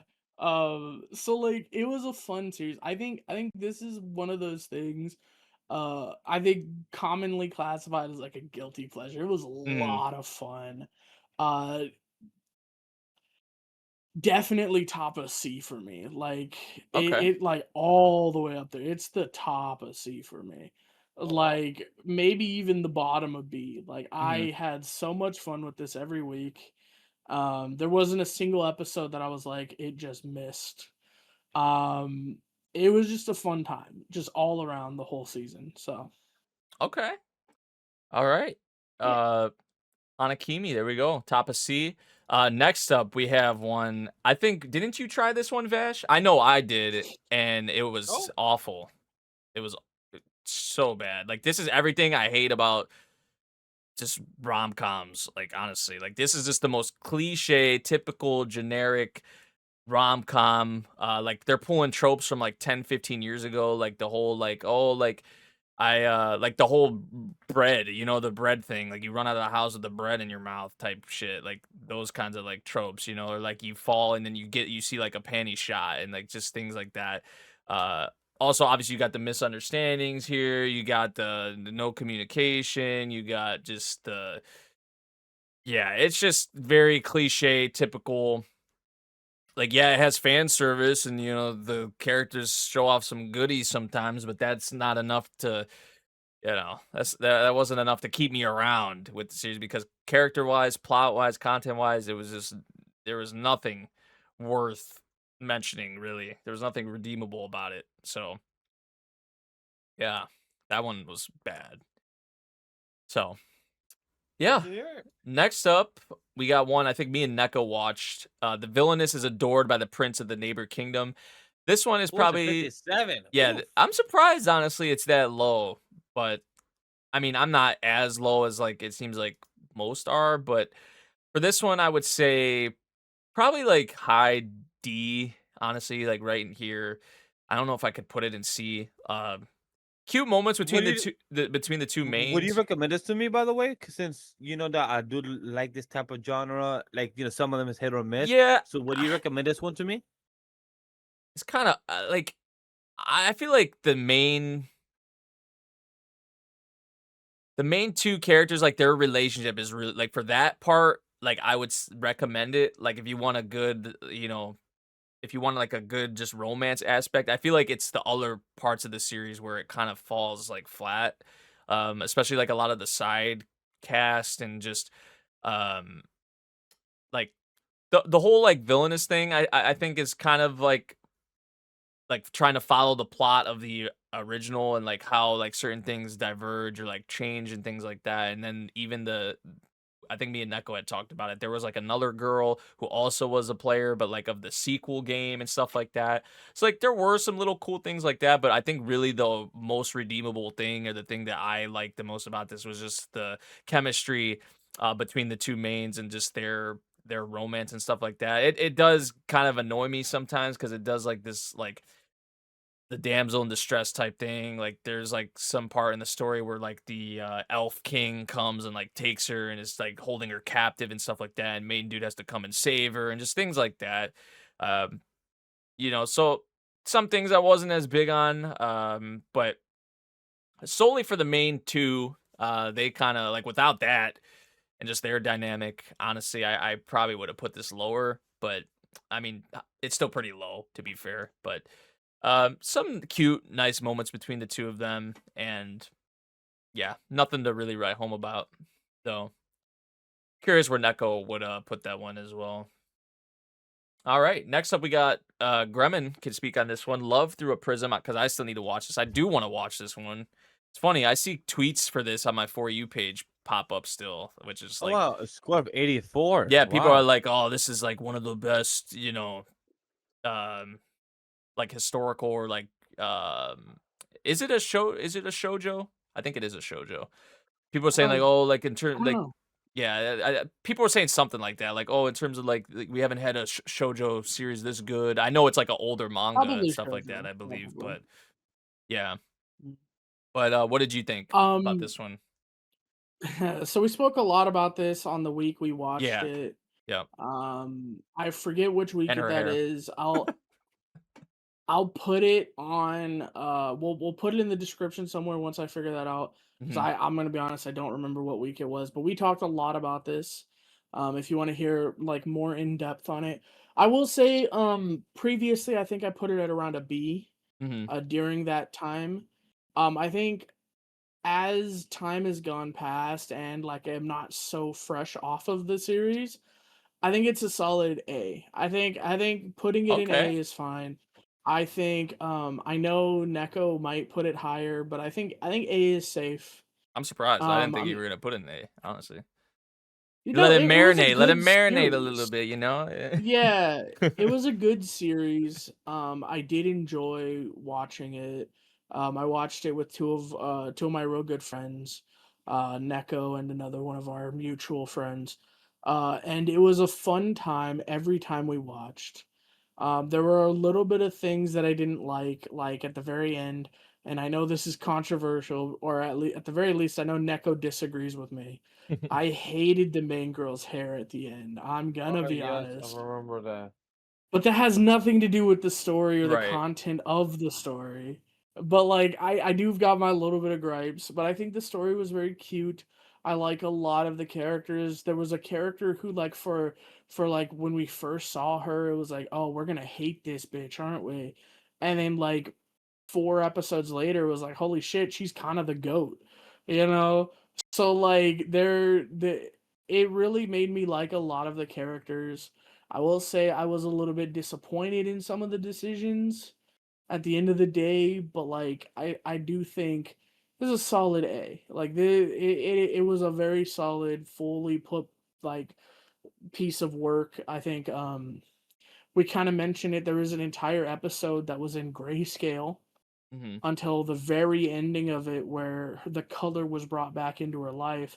And considering this is a a a love story about painting, the that episode, the what 2 or 3 episodes it was that were in complete grayscale, it's like really telling. It was very deliberate, and when we got the color back, it was like this feels right, and it was like a cathartic moment. It was well directed, it was well animated. The colors were vibrant, it popped, it was a really fun time throughout. Um, I think solid A for sure. All right. That's Love Through a Prism. Next up, we have Chain Soldier Season 2, which I think I was the only one who watched. This is just pretty much I just watched this for the plot. I'm not gonna lie. Like some of the like He saw titties and yeah. he clicked on the play button. It's spicy as hell. Hey guys, it chat, is. chat. It is. If you're looking for the Gooner, Yeah. he is right here down below, or to my right or to my left. He's over there. Gooner detected. Gooner detected. You know, I feel like it's kind of like a little bit in my roots, man. It's a little ingrained in me. You know, that's where I started somehow. But no, this one really, I just like watched, like I said, for the plot. If you know, you know. Some of like the like Yuki, the main character, some of the ways, like I think it is kind of cool, the different like captains and a lot of the different characters, like when they actually use them, like what kind of abilities or what the differences between him and the main girl, like the commander that is like his original owner or whatever you'd want to say. Uh just like the differences, seeing that I feel like was kind of cool. Like some of the abilities, some of the stuff is dope, but I mean it doesn't look really like production wise, it's very lackluster. Story wise, it's nothing to write home about really. Like I said, what I was watching this for was the plot, because they do good on that, and that part of things for sure. The spiciness, I will say, with like some of the rewards and just the assets that some of these characters have, you know. So it tingles the tongue just right. yeah, these assets. So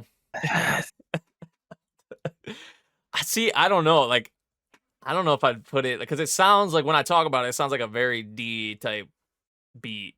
But it might be a C type. It's like, yeah, it's in this range. It's like low C, high D. I'd probably say low C, honestly, because I'm like thinking, I'm like, yeah, I like it more than some of these ones that like I have. Put it in the high C. Yeah, low C. Not high C. Low C. I'd say low C. My apologies.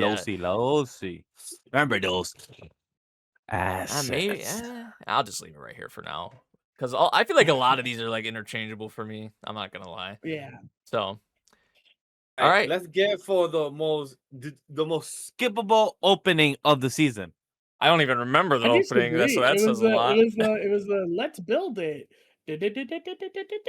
Oh yeah, Bro, that yeah. It was cute, but I skipped the shit because it's adorable. Like it was adorable, but it was the most easy skippable opening of the season for me.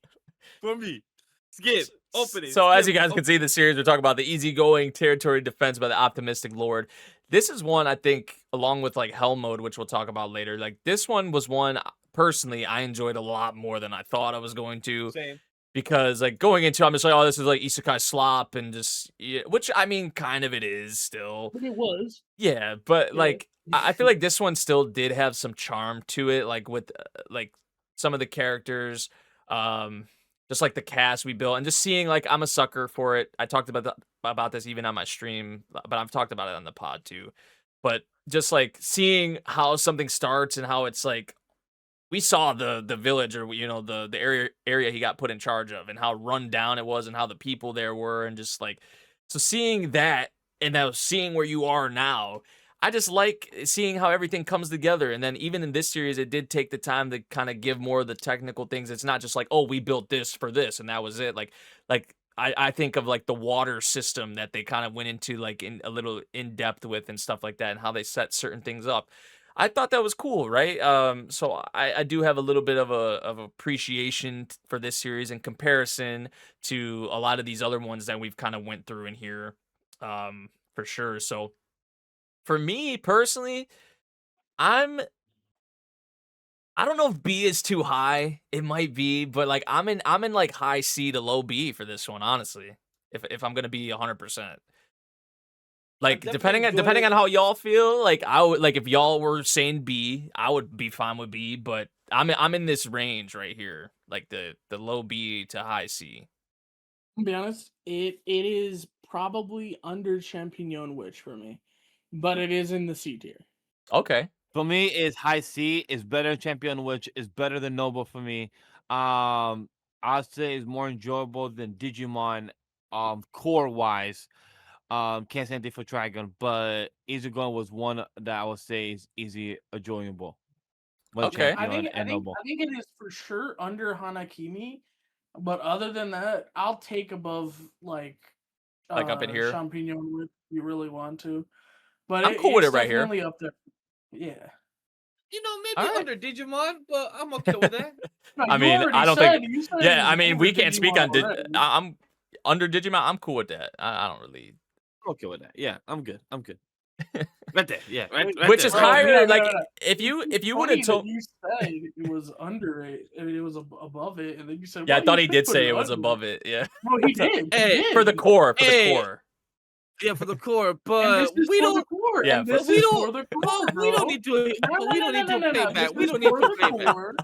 This is Easy for going. the Stays core. us there. Guys, be honest. This is for the core. Where does it go? This is it. There. It stays. It stays. Okay, all When right. am I honestly Oh. thinking? Jokes Okay. aside, it stays right there. All right. All right. Which, if you told me before the season that this was in C tier, I would have been like, nah, like this is just, Oh yeah, I will get you buggy. yeah. But yeah, Now, it's been fun. Let's go for the boy band. Let's go. Next up, Tamon's B side. Yo, this had a fucking. Are we putting slow-ass Tamon's middle. B side in B or or where Honestly? where are we at? Honestly, low B. I'm okay with low B. I'm okay with low B. It's solid enough that it doesn't get great where it could have gone because the middle was slow for me. I enjoyed like episode 1 through 6. I feel like it started 7 off through really 9. good. Like it started Yeah. off really good. The Agreed. middle part kind of it For fell me, a little bit, Episode and then it 6 picked through itself 9, back up towards the end. Yes. Episode 6 through 9 died for me a bit. Like not die in a bad way, just slow down. Mhm. And then episodes 10 through 12 just pick it up. The ex-girlfriend for our yellow hair character was so good. I love that I love content. how she was Yeah, that introduced. content was The great. content was great. The growth that he was drinking, smoking, but the girl was the right kind of guide of light for him.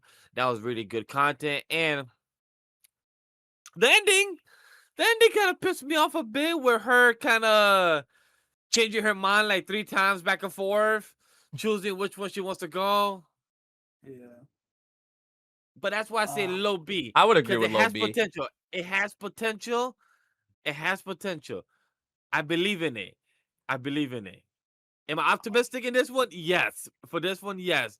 But the music, Fly was nice. I disagree with Nate. I would not fucking think Fly Me to the Moon with fucking. I would not go now. No, you I thought agree with you Grem. thought No, I agree with Gremlin. I agree with Gremlin, is what I'm saying. I agree with more Gremlin. I thought the same thing with the song Fly. I thought from Haikyuu. I did not think. Yeah, I did not think. Especially with the fucking, exclamation marks and stuff like that in the song title. exactly. Yeah. That's what I was thinking the whole I didn't time. think I think I just saw fucking, Fly and I was like, fly me to the moon, like. Well, like in my head when I was watching, I'm like, wait, why didn't they think Fly Me to the Moon?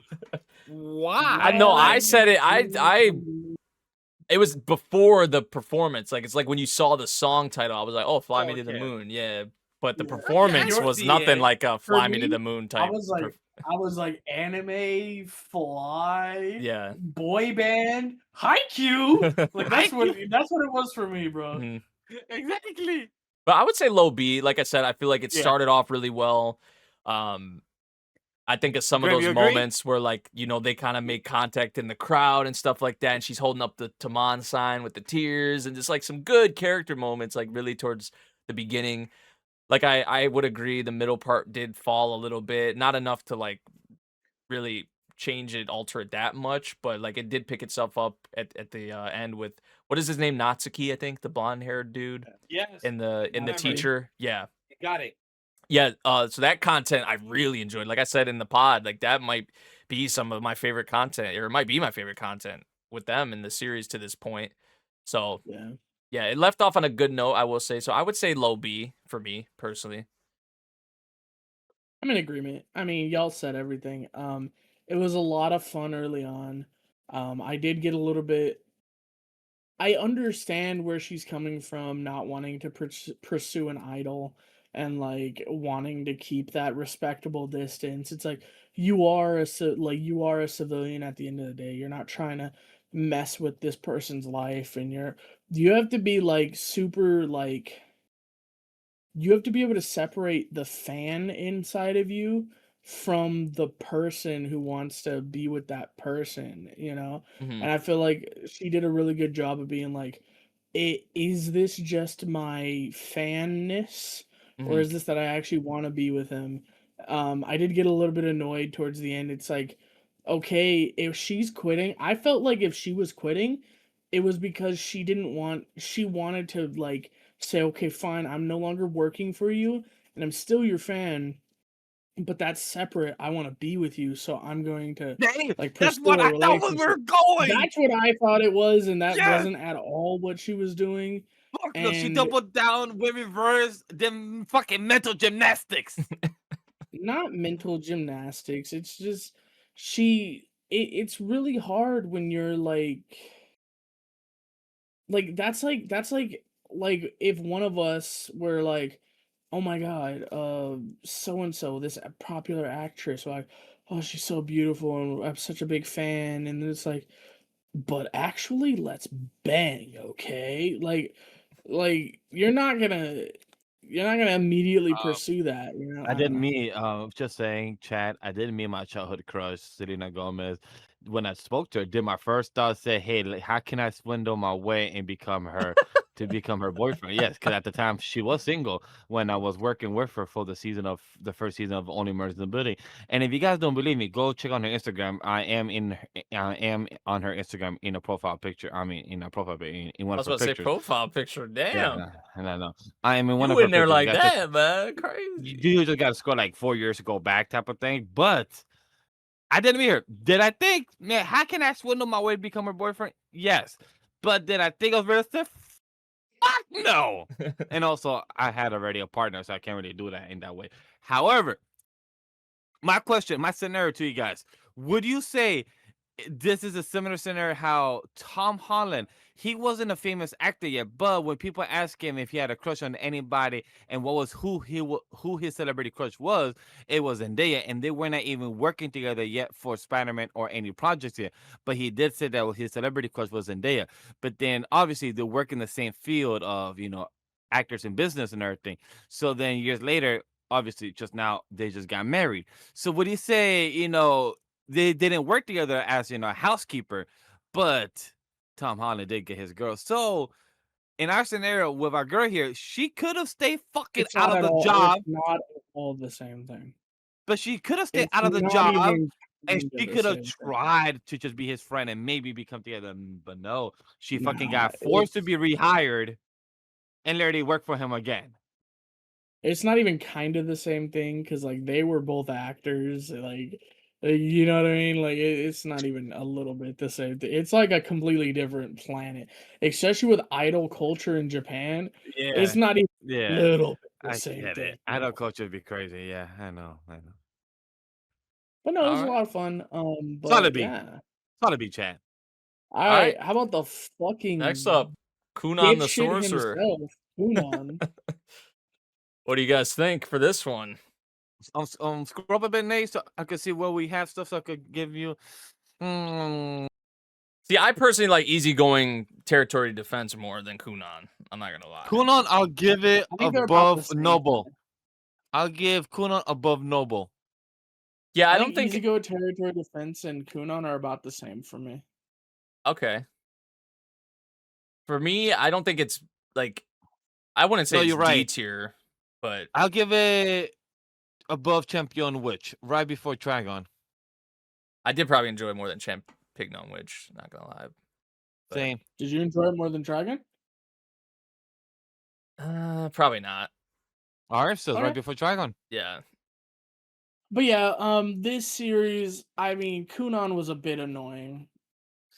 Like, I get Like he it was a was little extra too much for you. he's a little bit Yeah. extra, especially like the whole to the girls thing. And then like at the very end with the Otoko no Ko, if you guys know, you know. Like yeah, they have the heart of a or like the soul of a girl, and he's like, wait, My whole life is crumbling. Was I rude to a girl? But not a girl, but is a girl, but has the soul of a girl? What does that mean? What do I need to learn? How do I change? What did I do? Like, he had a whole fucking midlife crisis over that shit, bro. Like, hate he to had a that fucking crisis of shit. faith. I don't know. Just the way he acts towards women is just fucking out of pocket, man. And I get it. It's like played up because he was super depressed as a kid and his maid taught him to, like, I guess, boost his spirits. But like it was extra as hell, and like I don't know, man. He's just throwing out the Riz too much, you know. You just gotta rein it back, you know what I mean? I think Like, like I'm typically not a fan of like characters like his either. I think of like the dude from like Eminence and Shadow, just like those extra kind of like like the Chuny like kind of esque characters. I guess is what like I've never really been yeah. crazy about them. I mean, it really depends on how much it's like turned up like on the dial, like how extra they do like go with it. Um, I do feel like this is kind of one like easygoing territory defense, like the cast that kind of like I did like the support system around the main character in easygoing territory defense a bit more.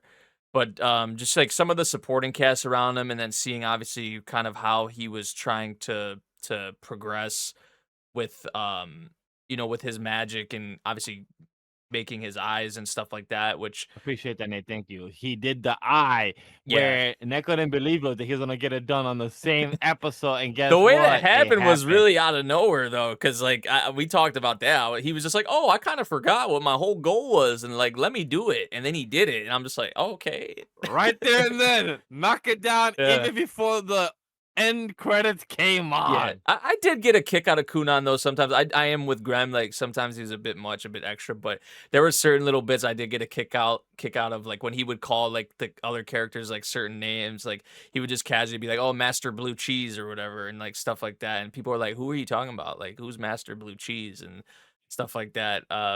So like it was kind of hit or miss. I feel like with Kunan and his personality. So yeah, so I enjoyed it. It was nothing crazy though. Definitely a pretty average series, I'd say. Yeah. Like, it was fun. I didn't Yeah, it hate was fun. watching it. I really like how he handled some of the battles that he had. Like the mist cloud around the bubble when the dude does his badass shield and he's like, "I've already won." He's like, "Do you want me to get a chair? Do you want to actually wait for me Yeah, the to chair. technically win? Because we both know damn well I won this match, right?" And he's like, Mhm. "No, you won." He's like, "I understand what you're going for." He's like, "Good, then I can leave." And everyone's like, "Wait, he won, but he didn't even do an attack or anything." It's like, well, to maintain this barrier, I'm gonna run out of mana first. Which means at the end of the day, he's gonna eventually hit me. And it's like, is that I even can play the allowed? It's waiting game. like I can do he that. he outplayed me. Like, Yeah. what do I say? It's like You never some gave of a how time limit. Kunan, yeah, some of how Kunan handled situations was really brilliant. I really liked his ingenuity.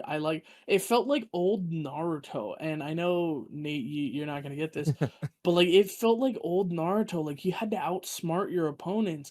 Like you Yeah. had to hide the shadow clone in the shadow clone of the shuriken where it comes out and it's actually a substitution of Sasuke throwing another shuriken. I know the Or no, exact scene no, you're it's talking no, about. it's a substitution of Naruto throwing a shuriken at the hand to move the hand so that Kakashi can break out of the water prison and beat Zabuza. Because yes, I knew that's it. yeah, He, yeah. he was either talking about the Zabuza scene, or he was either talking about when they first fought with the ugly version of Orochimaru.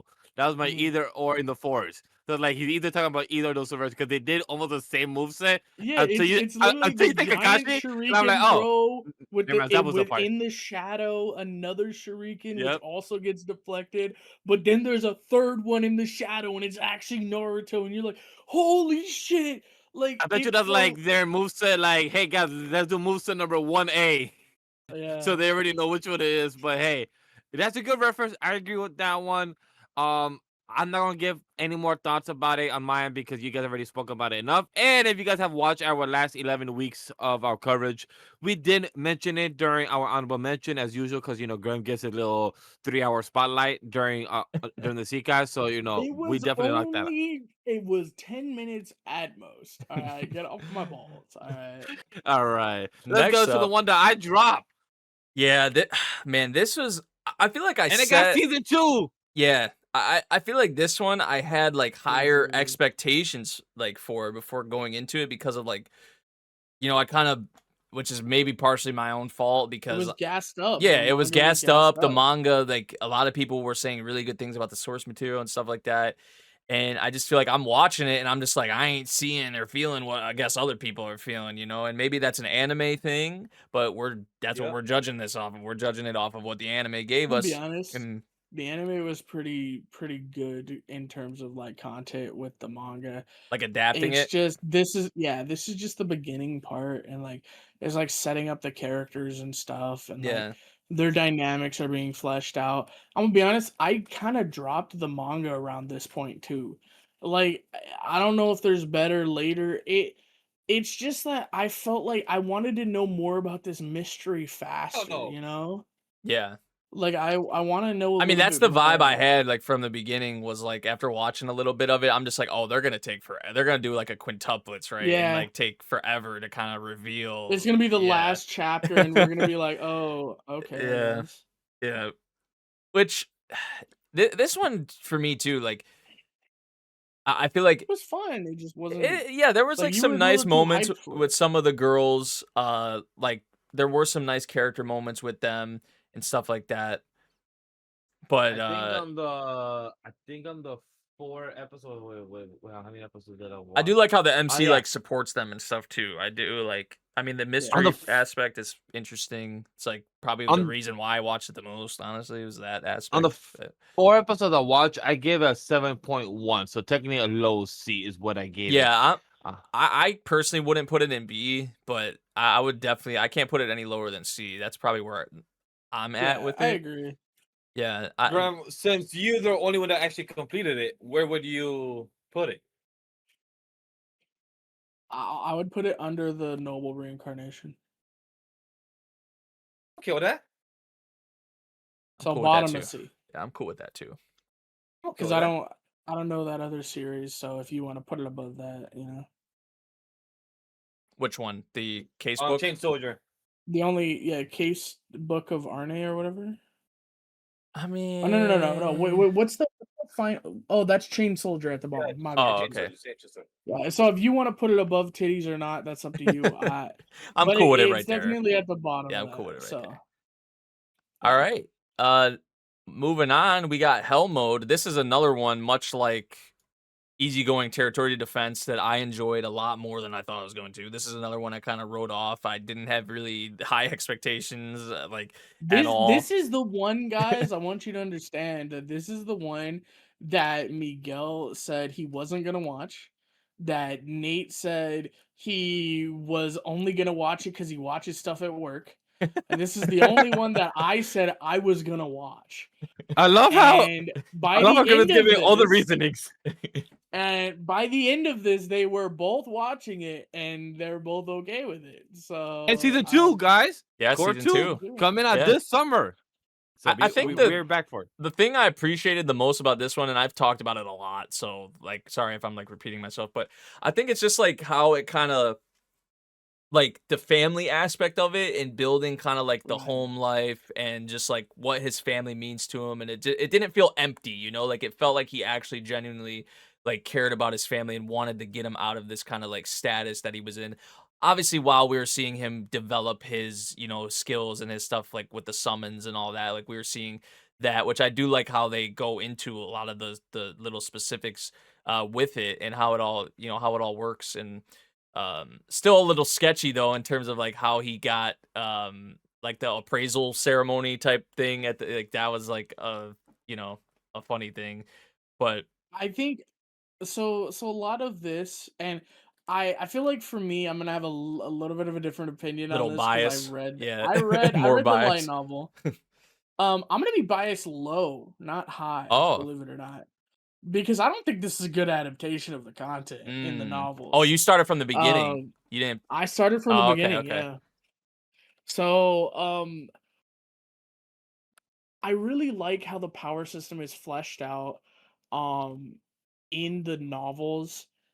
It felt they really skipped a lot in this latter half of this season to get to the ending they wanted to get to. Mm-hmm. And I feel like it suffered a little bit because of that. Because he was farming goblins and orcs for months. Like months on months. And the 2 times he fought what's her name? Cecil's Oh, the Cecil's sword brother? daughter.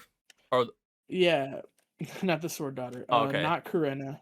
Cecil. The lord Oh, yeah. the duke's daughter or whatever. Mm-hmm. The 2 times he fought her brother, he was mentioning how at the first time he felt like he was just barely underneath, and the only reason he didn't win is because his sword skill wasn't maxed, Mm-hmm. and Cecil's brother's was. So it was like, it's just because there's that cap I have about how much I have to swing my sword to level up. It's like I could have beat him, but I'm just a little bit less. The second time they fought, he said, "That's messed up. I didn't have a chance this time." He's like, "The first time I felt like I had a chance and like I was keeping up. The second time, 1 year of leveling for him equaled to like 5 years of leveling for me. It's bullshit. He is so much stronger than me It's now." what you signed And up for, man. That's he what was said. so mad about that. He was like, "Oh hell no. Like that is not right." Mhm. And I feel like they didn't go into his frustrations or like the way he systematically cleared the camps or like how big of a savior that Knight Captain was when he first failed that orc camp. Mhm. Like that captain coming in, he was like a kill shot. Like the orc was about to kill him. Like he was about to be like, he's like, "Well, I'm dead." Like he literally said in the novel, like, "I think I'm dead." Like the attack is coming down. I am not surviving this. And then out of nowhere, the guy's like head gets cut off. He's like, "Oh shit! Thank God, someone's here to save me." And then he looks over and he goes, "Oh shit!" And he's like, "Quickly hide all of my summons right now." And he like hides them and like I'm saying, there was just certain scenes that could have been better in the anime.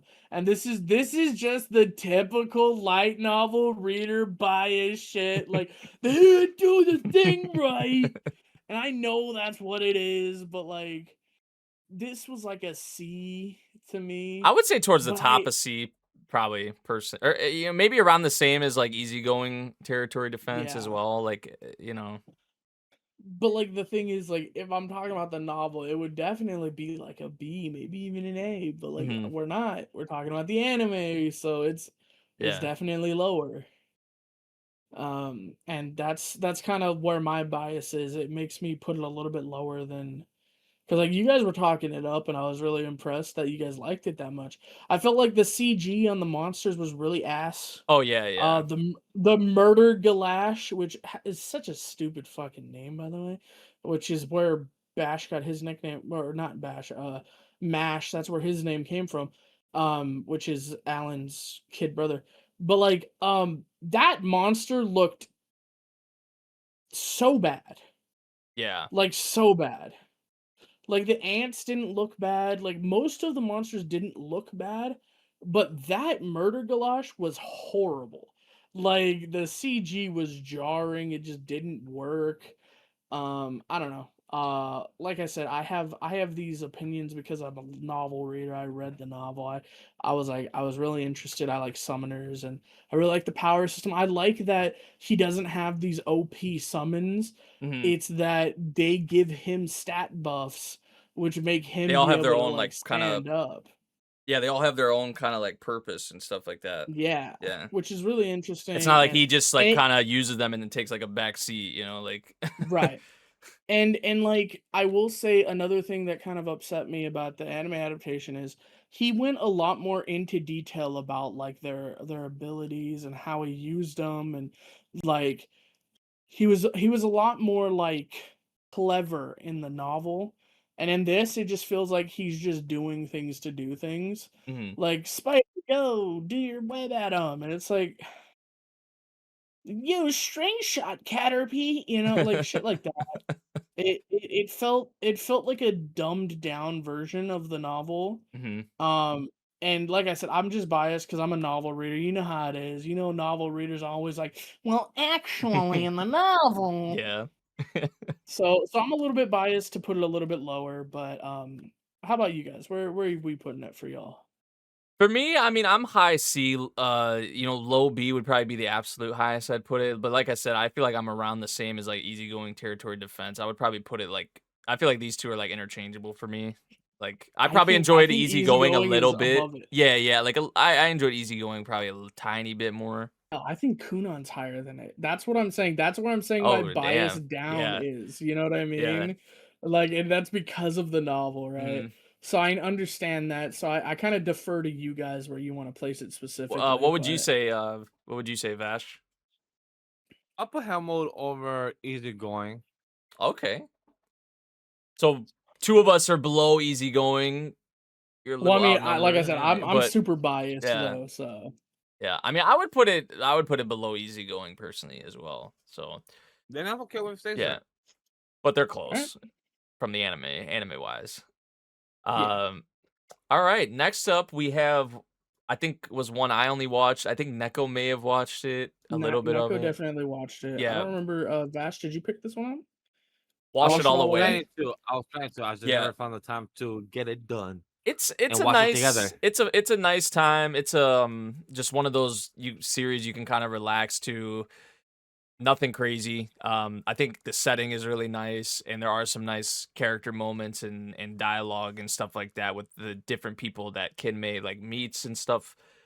The mystery obviously surrounding like her, her past, which they don't really, um, for most of the series, they don't really go too much in depth with. There are kind of like little, seeds they kind of plant, or there's like little glimpses of like, oh, like she felt that this was familiar and things like that, in the series.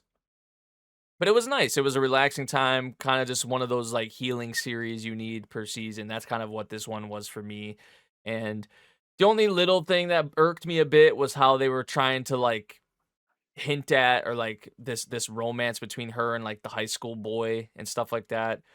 Um like they had a scene where they like kissed, but it was like behind a mask and stuff like that. Like she fell on top of him and or whatever. Like she was like I think it was like something with a ladder. They were like it was for a festival. They were like putting a ladder up, and I think one of them was climbing it. And they like ended up on top of each other or whatever. And they like their lips, but it wasn't really their lips. It was one of those kinds of things. But yeah, I enjoyed it. Like I said, just a chill, nice vibe. So if you guys are into series like that, I would definitely recommend it. I would honestly like I enjoyed it more than Chain Soldier. I probably enjoyed it more than Kunan, I'm gonna be honest. So but the tier list has been being a little janky with me when I've been moving stuff around, so it's probably moving everything out of order. Like it just moved hell mode to the bottom for whatever reason. So ignore that. It's a little buggy right now. But yeah, I would say C tier for Wash It All Away. Next up, ooh, this one's gonna be interesting. The Darwin Incident. All right, boys. I'm Who C wants to tier. start this one? By the I'm way, I saw the episode. I'm C I saw tier the on this episode. one. I'm C tier. I saw the episode. I saw the episode. I saw the episode. I got spoiled and on the it. English dub and the English dub is fucking hilarious. Me and my wife had to play it back two more times. It said, do you want to mate? And then he said, oh, I'm sorry. You humans don't use that word. And then the next line was, do you want to fuck? Do you want to have No, sex? that was the line. That was the line in the sub. No, but the English dub, the way Yeah, they the way it was executed said. it was fucking hilarious. Just the way they did the words for Charlie, the way he just said it, like, do you want to fuck? No, fuck. Yeah. And the way, like, whoever's voicing the voice for Charlie put the like slang into that voice line. You wanna fuck? You wanna have sex? It's hilarious. But C tier, I have to agree with Nate. I know we don't have to really go deep dive in this one because we have spoken about it on the past 11 weeks for this series nonstop. But I'm really curious to see how episode 12, is it episode 12? No, 13. episode 13. Really curious to see how it's gonna wrap the thing since we still have to find out what episode 12 ended with. And then how's it gonna wrap the other little tiny storylines that if there is any left. Are loose in. I just feel like this whole series, Sorry, this whole like they're Go trying ahead. to be woke and this like political like I don't know if it's like I don't know if you'd want to say like at political the kind day, of commentary or like Just trying to fuck. they just took the stereotypes of like America and it's just like all of this was like just an excuse for a monkey or chimpanzee, human Z to screw a human girl. Like I don't know, bro. I just feel like for me, I was never even like honestly from the beginning, I was never really entirely sold or as crazy about this series as I feel like my co-hosts were because I feel like they definitely spoke more highly of it, which is fine. But I just personally wasn't like the character, especially just Charlie. I get it; he's a human Z, right? Like, but I wanted more emotions. from yeah, him. I just feel like his character's just like very bland and like yeah, some of his He's lines, a robot. some of He's his a robot. lines he said were like kind of slick and just like putting people in their place and stuff like that. Like he was just being him and all that. And that's I guess with Lucy, you know, that's what people would say. Like that's why Lucy likes him. You know, he's himself and stuff like that. He doesn't change and I don't know. I just feel like And there was he was a main Both character. made by fertilized process. Huh? in artificial insemination. yes. I just feel like the I think it's interesting and to try and like explore something like this and there were aspects of it I did like I guess kind of appreciate like what the author was like going for but I just feel like I never really latched on to Charlie just really as a main character himself and I really did like even just the main villain and his like the whole group's like motives and stuff like that I just never really like I don't know. I never really grasped onto it much or was into it all too much. It just never really sort of clicked with me. So yeah, I mean, I did feel some bit like, especially like the parents and stuff like that, like with what happened with them, like that did get me a little bit. I'm not gonna lie. So like there were like it's not like I'm not sitting here totally writing it off like D tier or anything like that, but I would Yeah. definitely say this is like a C tier for me personally. So for me, I think that media needs to accomplish certain things to be rated relatively highly and make you feel things, whether it be anger, happiness, sadness, like that type of thing. Mhm. Like to make you really feel that it deserves its respect even if like you didn't like the message or like any of the like content of the series like message wise. I feel Mhm. like if you made you feel angry for something and this series did, it made me Yeah. fucking hate vegans in this series.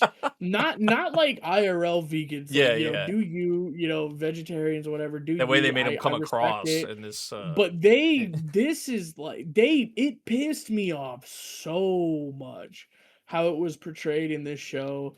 It made me really hate certain characters in this show. And there's something about the writing of a series if it can make you really hate something. Mhm. You know? So I feel like this is a B for me.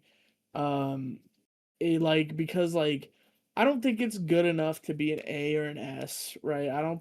I think there's a lot of plot holes. I think there's a lot of things that are a little bit like, okay, I have to suspend my disbelief a little bit for this. But like it really did make me really fucking mad at points. It really made me super uncomfortable at points. It really made me feel like super sad and then super disappointed that Charlie wasn't sad at points. And like it made me feel a ton of different emotions. Like, oh, my while parents died. watching Can this. I get an apple? Can I get some food? Yeah, can I get an apple? I'm fucking hungry. It's like, nah, bro. Like, nah. Like, dude, your parents were fucking great people. Like, And then everyone's the like, he's a hell, human man? Z. What do you expect? I mean, he's part human. Like, you know. Like, does he not have emotions? Is he just a sociopath, like a psychopath? You're Like, kind of what's just going on? throwing the whole human Z part out of the window if he can't show emotion or like have emotion. It's just kind of like where's the human aspect in that, right? Because like there were times that like early in the series that when he said that line of like, well, would you kill a fly if it had a disease on it? He's like, of course I would, because I'm here to protect myself. I'm like, that's a based line, right? And then later in the same series, he goes, so would you kill, like, he basically asks a very similar question, like, would you kill this person if they were about to hurt you? He's like, oh, of course. It's like, okay, then are you going to kill the people that killed your parents? And he's like, I'm hungry. What? Like, huh? Like, Yeah. not saying that he should be killing people, but like, I don't know. Like I said, this is like a B for me. I think if certain aspects were better, it could easily be an A. I don't think it's as bad as like a C, like a D. I don't think it's nearly Nah, that I wouldn't low. put it in D. I'd probably put it in like high C personally. But like I understand that. Yeah, I Yeah. completely I get that. I'd probably say B. What did you say, Vash? I'm gonna kill He low said B. C. Yeah, you said I'm C gonna at switch. first. No, I did, but Graham brought up a good point, so I'm leaning towards the low B with him. All right. I will say Hana Kimi, not Hana Kimi. Tamon B-side was more enjoyable. Agreed. This is one of those series I mentioned. I mentioned to you guys earlier when we were doing this list. I said there were certain series that I just felt like I needed to be in the right mindset to watch. This is one of them. Like I really needed to be in the right mindset to watch because For me, I would like to add that you bring up a good point on right mindset. For me, it was on the opposite spectrum where I would be watching a wifey, so it was English dub, and it was the amusement of the way the episode ends, always of a cliffhanger, and the way wifey reacts. So I would say that enjoyment, the experience was a lot more there as well for me too. All right. That's the Darwin Incident. Next up, we have Oshi No Ko Season 3, which personally, I mean, I really, really enjoyed this season. I know we're starting to get into the content where it goes downhill. It's about to start going downhill, yep. So this may be the last time I say this, but I really did enjoy this season. This season and season 2 especially, and I think it's because of just how much deeper it actually went into like the the behind the scenes kind of stuff of like production for shows or for like the acting stuff. That was more so season 2, but really like in this season it took the time to do that with like the shows and like the inner workings and the director position and like the assistant and just kind of the things that happen behind the scenes that you don't see. I really did appreciate that and liked how a lot of that content was handled in this season. Also seeing or starting to get more into the stuff with the what's his name, the father, trying to think of his name. I can't remember his name off the top of my head, but they're like actual father, I think, or whatever. And that the whole scandal and starting to unlock more of that and get more into that. Aqua's breakdown, some of the Kana moments in here as well. I feel like were pretty nice. So yeah, there's been some good character stuff, I will say. And like I said, I think the main thing though for me is what I mentioned previously is what I really liked and was interested and appreciated with this. And of course, production wise, animation wise, it's really, really nice. Music wise. So yeah, I mean, this was I feel about the same, honestly, with this season as I did season 2, maybe even a bit higher than season 2. So I would put this, because season 1, I think I had like a C. Season 2, I was probably like mid to low B. So this one I'd say high B. I don't know if I enjoyed it nearly enough to put it into like A, but I would definitely say high B. Thoroughly enjoyed this season. So we'll see where I'm at when the next season comes out. And I anticipate it being lower unless it's like a My Hero situation where people were just kind of, because My Hero, I feel like the ending of that, people were shitting on it and it ended up being like really good. So I'm just like, okay, we'll see. But yeah, Oshi No Ko season 3, top of B for me personally. Next Love up, that. there was a cute girl in a hero's party, so I tried confessing to her. This for me is D tier. Thank I'm you. not gonna D lie. tier. D tier. Yeah, I just first off, I know this isn't everything, but the production, I mean, Was ass. this show just, it's not as bad as like the one I was talking about earlier. It's not nearly as bad as like this, something like the Oedo Fire Slayer, but like one of the production wise, I feel like this is one of the worst things, honestly, in the season. Which, yeah, maybe for a series like this, you don't really. I mean, there was some action in it actually, but like, I feel like for a series like this, maybe it doesn't necessarily need all Other of than the. T-Bat. It doesn't need the production. It is produced better than T-Bat. I'm just thinking of the stream Nah, yesterday. don't listen Yeah, to Nova, don't change who bro. I Who am. Don't cares, change who I'm. dog? T-Bat. Yeah. Whoa. May not be saying a lot, but yeah, better probably produced than T-Bat. But yeah, I wasn't the main relationship. Maybe initially it had some appeal and it was cute and all, but I just feel like it kind of fizzled out for me. I It just didn't go anywhere. yeah, I Ever. started caring less and less as it went along. I feel like some of the side relationships I was more interested in, and even then I wasn't all that interested in them, but at least I was a bit more interested in that than the main couple. So yeah, for me this is probably like the top of D, I guess. I mean, No, for me is before Dragon. before Dragon Hatchling. No, it's better than Dragon Hatchling. Yo, Well, I mean, would you say the it- top of D? Would you say the top? I don't I'd know say if the Gremlin top feels of D. that. Yeah. I'm gonna kill top of D. I'm Okay. gonna kill top of D. I don't mind. It's the top of D. Like, I want to put it higher, but like I really don't. I had fun with it because it's a stupid romance and it's a stupid fantasy and an overpowered character Mhm. likes a cute girl and acts super stupid. Like, I'm like, oh my, it's cute, it's dumb, it's not. He kind of has a good. bit of that Kunan energy, like not turned up to the amount that Kunan does, but like he does kind of have that kind of like Nah, not Kunan. He has more of the the the Chuny, like he, eminence, the yeah, eminence shit. yeah. Yeah, because Kunan is just a playboy, right? Mhm. Like he acts like that only towards women, right? This guy is much more like Eminence from or like Shadow from Eminence Yeah. and Shadow. Like the really annoying Chuny, but like it felt like a defense mechanism in this one, whereas in Shadow, like Shadow's case, that was just him all the time, which made it unbearable. Mhm. Like I hate Eminence and Shadow. I'm not a big fan of it either, to be honest. But like this felt more palatable to me than like the Dragon Hatchling, because I wanted Dragon Hatchling to be good. It just kind of wasn't. Mhm. Yeah. So yeah, I'd probably put it at the top of D. Yeah, I like you also kill said. I that. just feel like it went nowhere. It went nowhere. Like it went It didn't. nowhere. Like what did it really like accomplish? I This feel like this is another one of those ones that I checked out the manga just to make sure they do get together, and they do eventually. Mhm. Like, so like in the manga they're going out now. Like, Yeah.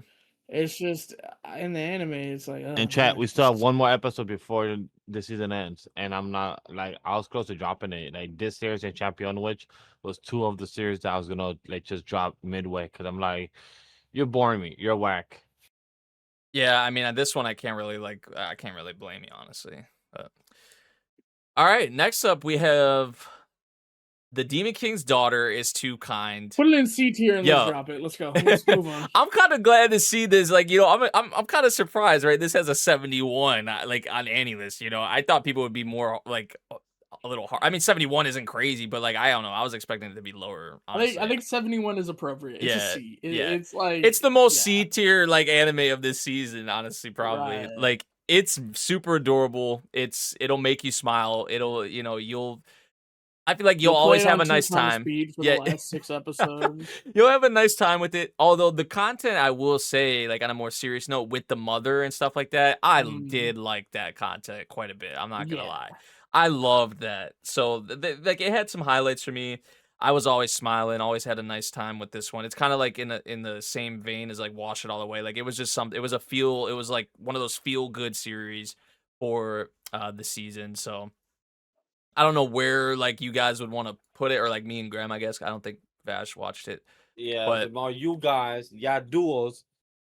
It's somewhere in C. yeah, I'm just gonna like just do this. Maybe and like we'll above call it. Champignon Oh, Witch. I don't yeah, know. I don't know what just happened. I tried to put it in the middle, but it went there. We'll keep it there. Well, it's not that Fuck big of a it, deal. you know? Yeah. All right. Next up, we have Fate All right, Strange take your headset Fake. off. Take your headset off. Oh, it you're off. gonna get it. You're gonna get it out of the Take way it now. off. Bro, what the? No, take it off. Keep it off. Bro, what the fuck? Flat just gets fucking nuked at the end of You the better episode. warn the viewers. You fucking better warn crazy. the viewers too. What? Bro, What? Oh yeah. Yo, by the warn way, chat, viewers, yeah, spoilers for Fate yeah, Strange in all 13 I don't even know what episodes. he's saying, but Spoilers. warn the chat. Yeah, Bro, what spoilers. the fuck? But anyway, Flat oh my got god, he nuked? fucking died! What? Bro, It's fucking what the- insane!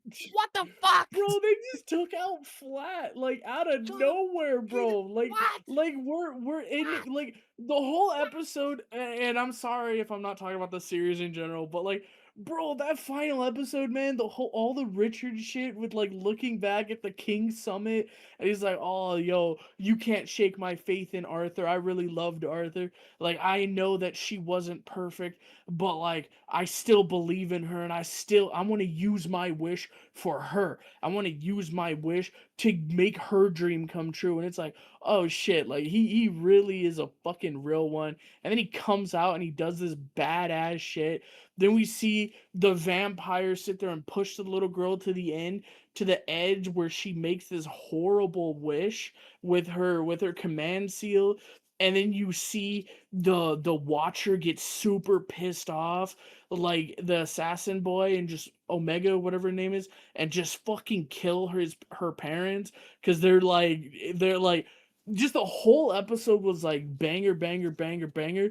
And then at the very fucking end, bro, like you're gonna have Flat run over to her and be like, "Yo, Ayaka!" And they have this dope conversation, and then just one to the chest, one to the head, take out Flat. Flat's like my favorite character in this show right now, and you just fucking killed him. Like, oh my god. All right, somebody let Nate know he can come back. Nate. But like, Oh, man. Yeah, welcome back, man. So at the end of the day, Graham, where do you rank this? So I mean that, like I said, the last episode was so fucking good. But overall as a series, I think this is probably like top of A. I don't know about S. I'm thinking S tier, bro. I mean, I haven't watched the finale yet, but I'm thinking S tier, man. I know people have their gripes. I know we just got to judge it for the anime. People have their gripes with the Right. anime or the compared to the light novel or whatever, and how they adapted some things. I personally am super high on this this I think there's insert a in the lot of Fate stuff I just franchise. didn't get. And Yeah. like I feel like if I was more into Type Moon, I would like be a Mhm. little bit more hyped for like the Yeah. Lord El Type shit. Malloy stuff, and like knowing See who me, I Flat kind of am was, more. like, I'm not gonna sit yeah, here and act you're a like little I bit know more everything tuned even in. too, but I am Yeah. more. I feel like in tune with like a lot of the cast and what's going on. But I'm not gonna sit Yeah. here and act like I still understand or get everything, because there's still stuff, other Type Moon like Yeah. stuff in here that I haven't consumed yet. So So like yeah, I feel like there's a lot of stuff I don't get. I feel like S is appropriate. I'm willing to put it up there with you. yeah, I'm very high on this. Like just the I can't circumstances wait. surrounding this. The war, like with the how many servants and masters you have in it, the real ones, the fake ones, like the true fake, whatever you want to say.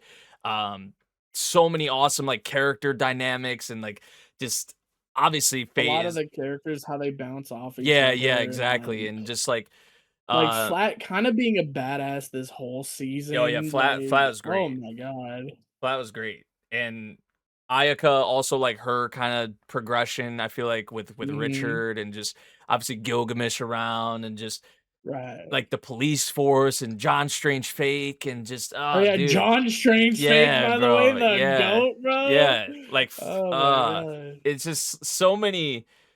This is what this author excels at, though. Like, he excels at the huge cast and all of them interacting together. Like, how do they cross over? Like, when do And they? a lot of the super cool Yeah. dynamics and like the bouncing off each Yeah, other. because and, like, Durarara and Bakano, the same man. shit. Like, those series, that's what they excel in, right? It's just like the huge cast and how they all bounce off of each other and interact, and like when they come across each other, and just how they like overlap sometimes, or like what's going on over here while this is happening over here, and while this then is happening. Yeah. it's just, I love shit like that. I'm a sucker for stuff like how the author writes these stories. But then you got like the fate aspect too, with like how the characters are based off of people in history and stuff like that, and just how they use that to, you know, incorporate that with their abilities. And yeah, Right. it's awesome, man. And then obviously like the lore with the characters, it makes you want to dive kind of deeper into them if you're not as in tune or like know, you know, who these people were in history or mythology or whatever. Like, it makes you want to go look and read up on it Yeah. and see like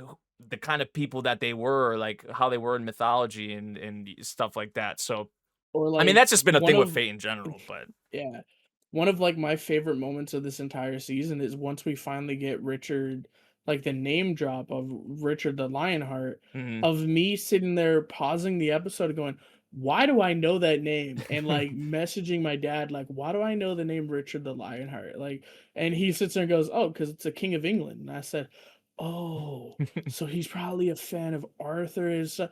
And then because like these are historical figures most of the time, or like figures either from history or from like legends. Yeah. So like you can really like without even knowing, because my dad doesn't watch anime, but I asked him, I was like, why do I know the name Richard the Lionheart? And he said it's a King of England. I was like, that's so cool. And then I like getting that perspective and being like, so that's what it is. Okay, okay. Yeah. Like instead of being Arthur, it's now Richard. It's a different King of England. That's really cool.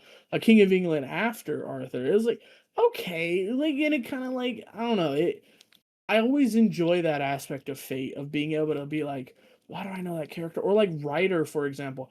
I didn't know Ryder was Medusa until um Unlimited Blade Works, and Mhm. I watched the original Fate. I didn't realize Ryder was Medusa until we saw her eyes, where she took off her blindfold for the first time, Mm. which is in Unlimited Blade Works, because Mhm. she never takes off her blindfold in the Dean adaptation of the first story, which is where Like he the ends up early with Saber, right? 2000s. Yeah, the early. Yeah, the early 2000s when she never takes it off. So I had no idea it was Medusa. And then she took off her like blindfold, and I saw the eyes start to glow. I was like, "Oh my god, she's Medusa, isn't she?" And then it was like, "Yeah, that's Medusa." It's like, "Holy shit." Or like in Fate Zero having freaking Lancelot be Berserker, which makes sense. It's like there like it's really cool.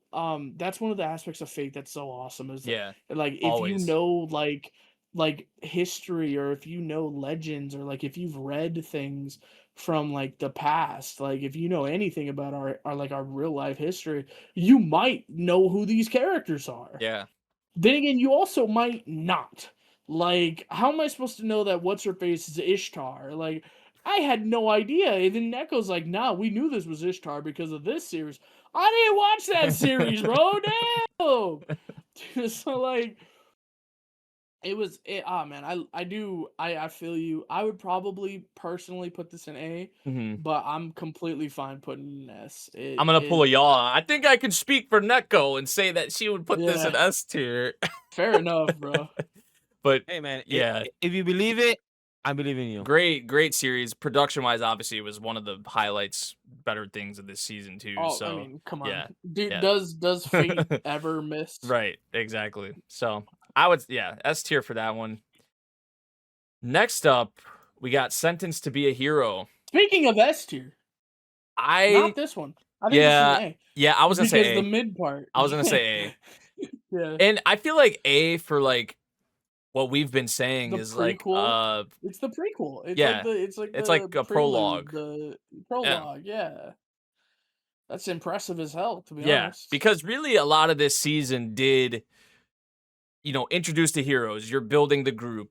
You're, planting the seeds for kind of like Future story. who are the people in the background kind of pulling the strings and like what the coexisters and like stuff like that and like some of the lore drops we've got. So like, yeah, you had that, but I feel like really this did take the time to introduce the cast and it was kind of Get to like know them personality. go to this Get to- location and get to, protect it like- of the weak. It was just yeah, like which is a little bit annoying, but what it did get a little like, served- repetitive. Yeah. what it served to do is like really give us this connection to these characters where Yeah. we're like we really felt kind of bad for Xylo. And I know after like what was it, like episode 5 or 6, we were all saying, so when is Kivia gonna become a hero? Like something bad's gonna happen to Kivia. She's either Yeah. gonna die or she's gonna become a hero. Like because of how like once they got to the city, she was completely changing and like her perspective was changing. And she like completely understood that now these guys are like good people at the end of the day. Like Mhm. maybe they did some bad things, but they're good people.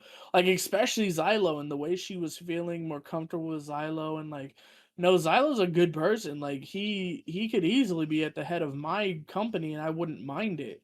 Like he is not a bad leader. He's a good person and like she slowly started to warm up to all of them and like at the same time, she's kind of like the audience insert, right? It's like us.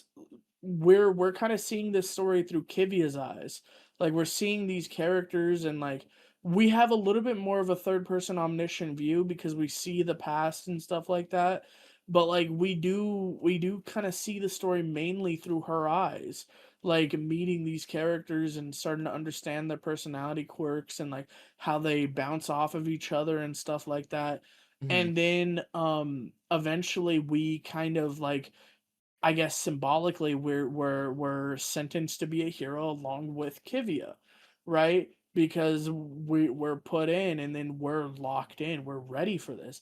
And we really learn the process behind it and that like no, they have to die. Each of them each of these people are dead people who have been brought back to life, which is insane by the way, but like that's kind of how it felt like to me. Maybe you guys disagree, but it really No, I felt like we that were in perspective on it. Kivia's perspective. Yeah, I like, do. I like that.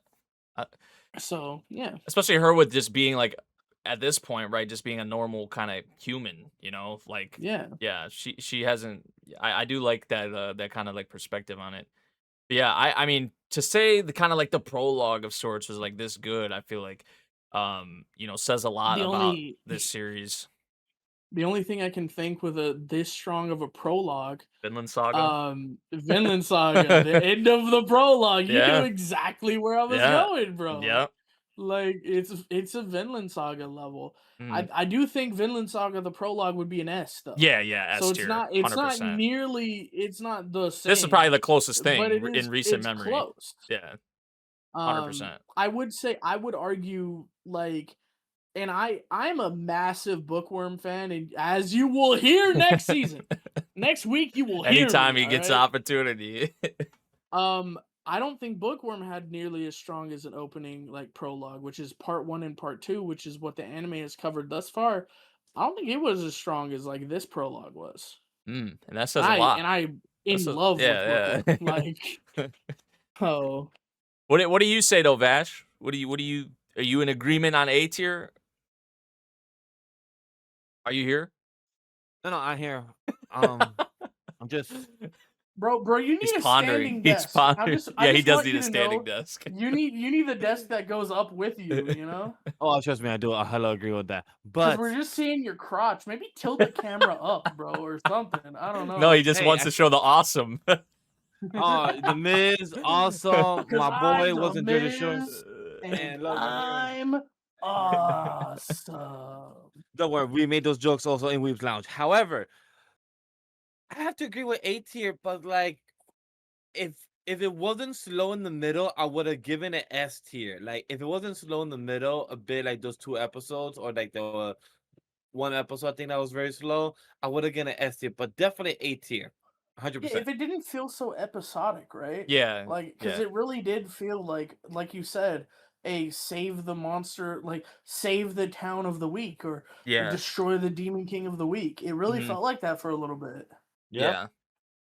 And then I just feel like a But- lot of the action and a lot of the stuff just kind of played out the same. Like it was a lot The it exact just same yeah, every yeah. time. Xylo's Like it gonna throw did knives. towards the end it did get a little more like with Boo Jump obviously and stuff like that. Like it did get a bit more Rhino. Yeah, Rhino. Yeah, it did get The a bit more goat, by the interesting. way. It did get a bit more interesting towards the end with like Spriggan and stuff like that.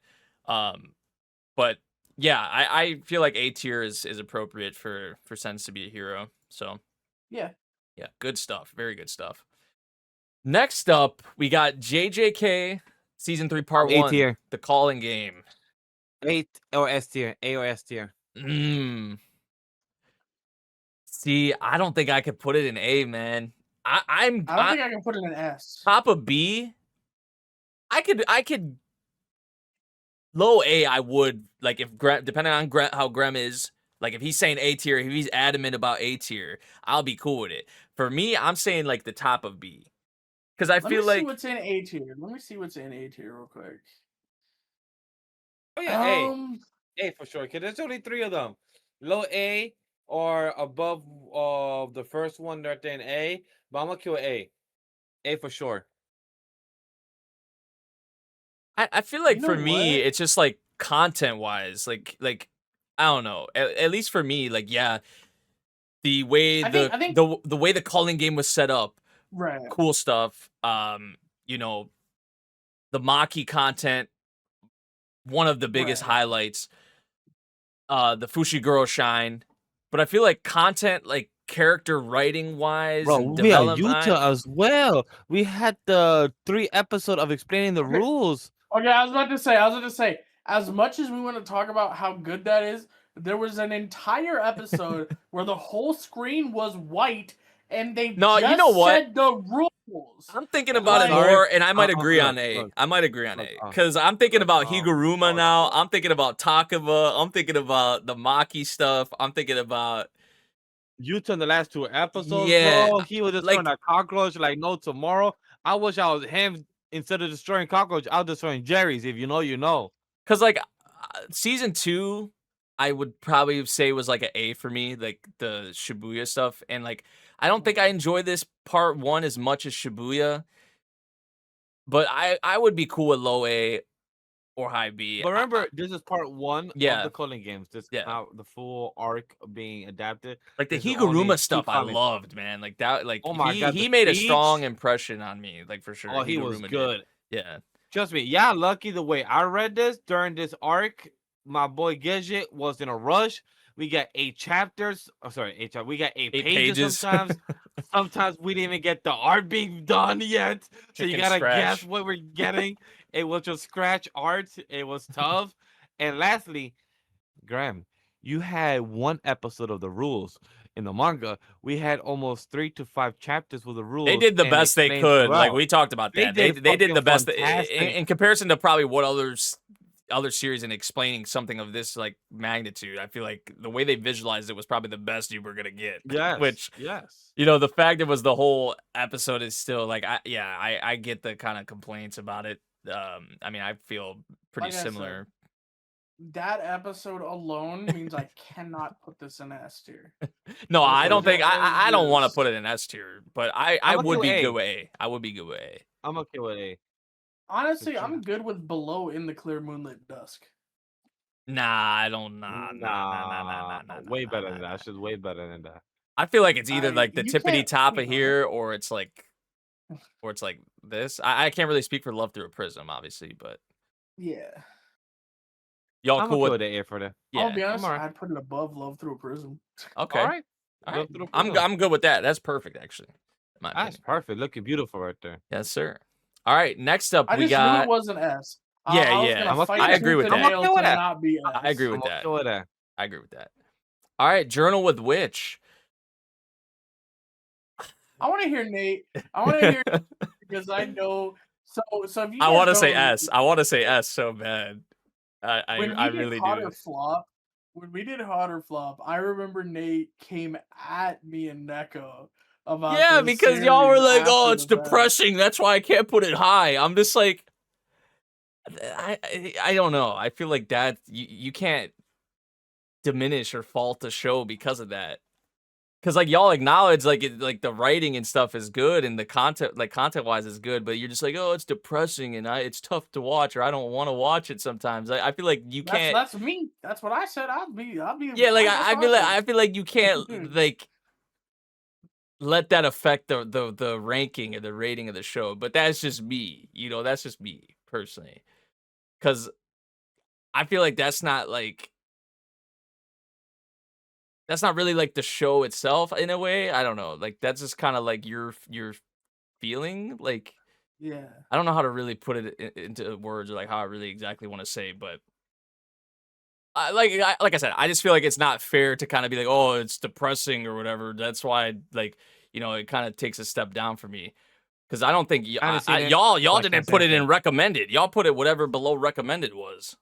Been chilling, Yeah, I which believe it is- was. I was yeah. like, what? No, not been chilling. We put it in like good, but like not recommended, like whatever it is. It was yeah. whatever below recommended was. I do remember that. But for me, this has to be high A or S tier. Depending on how like Grem, what he says or how he feels. I just feel like character writing wise, this is probably the strongest thing from this season, in my opinion. Characters really stood out. Asa's situation, obviously, with her, with her parents and the dynamic with her and Makio and that evolving and developing and kind of the obstacles that they have to go through, through that. I feel like the cast is incredible. Like Kasamachi, also. Oh, go ahead. I feel like, especially towards the end, it kind of pissed me off that her friend wouldn't just talk to Asa. Like just talk to her. Like I get it, but like, fuck, man, just talk to your friend, man. Like, I was getting a little bit fed up with Asa. I felt like, and I was getting a little bit fed up with her friend too. It's like I understand, and then I was like gonna be like super worried that she was gonna be like, I have to be her friend because her parents died. It was like, I don't know. There was just a lot of things I was like, damn, like I guess that's real, but like, fuck, man. I just kind of like talk how to they each tackle. other, Yeah, guys. you're right about the talking about it. I do like how they tackle that though. That like I feel like that's something you don't really see a lot of, like, or at least personally, I feel like I haven't Plus- seen like with the parent, like, dealing with that and being a friend to someone of that, because that's a super real thing. Like that is like, how do I interject. how do I treat someone that is going through someone like through something like this, right? And just Yeah. how, yeah, it's a very like interesting position to be in for like Emery for sure. I just was gonna mention that the score is actually much higher than I thought it would be. The score is at 86. I thought the score would be like a 79, 83, but the score on end is 86. So that's actually Yeah. much more higher than I thought it would be. Mm-hmm. And that's probably where I would score it. It's like a B to me. So I'll put it in A. If you're at a B, I'll put it if you're cool with A, because Yeah. I was saying Yeah, S I'm tier, good with it. high A. So I mean, we could put it in A. Yeah, I agree with that. See, I probably like it more than JJK and Golden Kamuy, but Really? yeah. I mean, you can slide it up on the list if you want. Yeah, if you But, want, like, that's fine. I'm okay with that. Yeah. Hey, Neko, let us know how you feel. Would you agree with this? There's No, a lot in we'll- here where we'll I feel like we've been saying that, like, especially me. I'm just like the ones that I only watch or that me and Neko only watch. I'm just like, I wonder how Look, Neko feels about I- this one. Yeah. I'm just happy to see the last 7 is ones I could talk about and chime in, even though 2 of them I'm like 2 Yeah, I try to episodes save behind like that the I didn't get to see. bangers, or the ones we discussed at least the most throughout Yeah, the the season. bangers. Yeah, I Oh, tried the to- last one, the banger. Yeah, Yeah. banger. Yeah, that one. I'm gonna look. I'm gonna spoil alert right now. It's not S.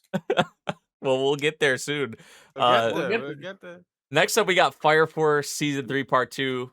What do you think? Nate, where we put in this, even though we haven't seen the last episode, where it could, revealed to us audience of how this connects from Fire Force being the prequel to the sequel being Soul Eater. I'm thinking high B, like the top of B, personally. Maybe low A, depending on where you're at. I can't put it in S tier, but I would be okay with A, just simply because of like the character moments with Jaume, with Benny Maru. have a The question. Arthur in the Arthur fight. Versus Dragon. Yeah, or versus Dragoon? Dragon. But yeah, the Haume My- and Sharon content was like one of my favorite things. Also, a lot of the lore reveals we got with this season as well. I would probably say My the question top to of you, B. Nate. I would say the top of B. I saw a comment on the timeline saying that Fire Force hope / optimism / like you believing in surviving and changing fate and destiny.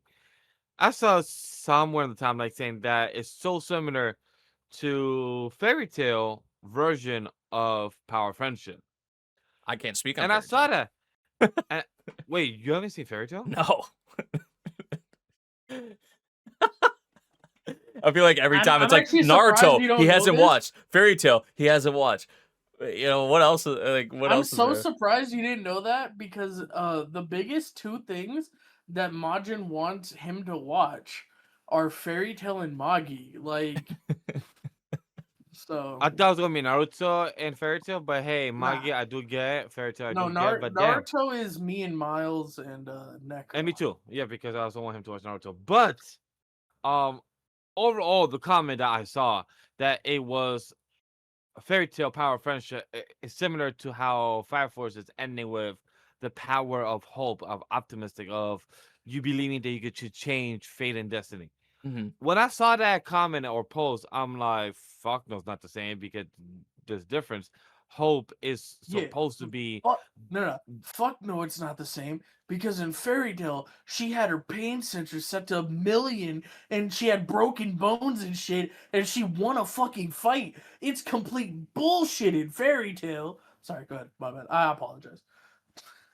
not wrong with that joke. However, I have to say that I disagree. Like Graham said, joke aside, that this power of hope and optimism has always been the crux, the kryptonite to evil, to the world domination, and anything in that aspect. So when you see Fire Force having Arthur do what he does just because of his imagination, fucking crazy. Like, hey, I believe I'm a knight.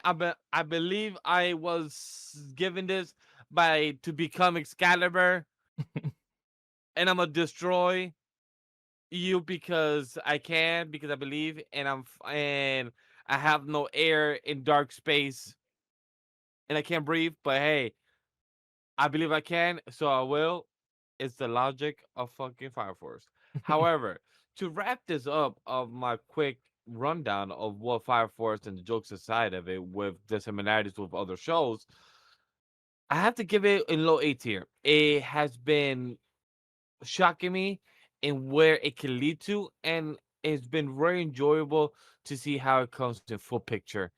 And Fire Force to me is in that low A. Hey, it was very solid. I've been looking forward to it week to week out. The Samo dub is there, and I'm really curious to see how we get from Fire Force World to Soul Eater. See, I'm conflicted because I can't put it in A, or personally, I wouldn't.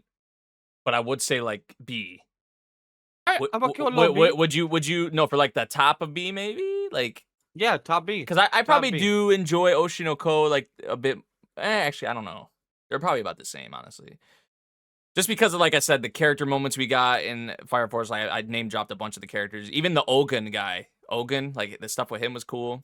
Oh, he was good. But there's That a lot of fucking the fight scene. answers. Yeah, a lot of the answers we got, and a lot of and just like the lore. The author took a big gamble. I feel like kind of doing this in his story. And Hey, I feel like it did pay off. homosexuality, right? I- Right? Homosexuality. I feel like it did pay off though, because maybe towards the end, like I may change my tune a little bit because I haven't watched Soul Eater, so maybe that's not going to hit necessarily for me as much as it would other people. But that remains to be seen. We'll find out.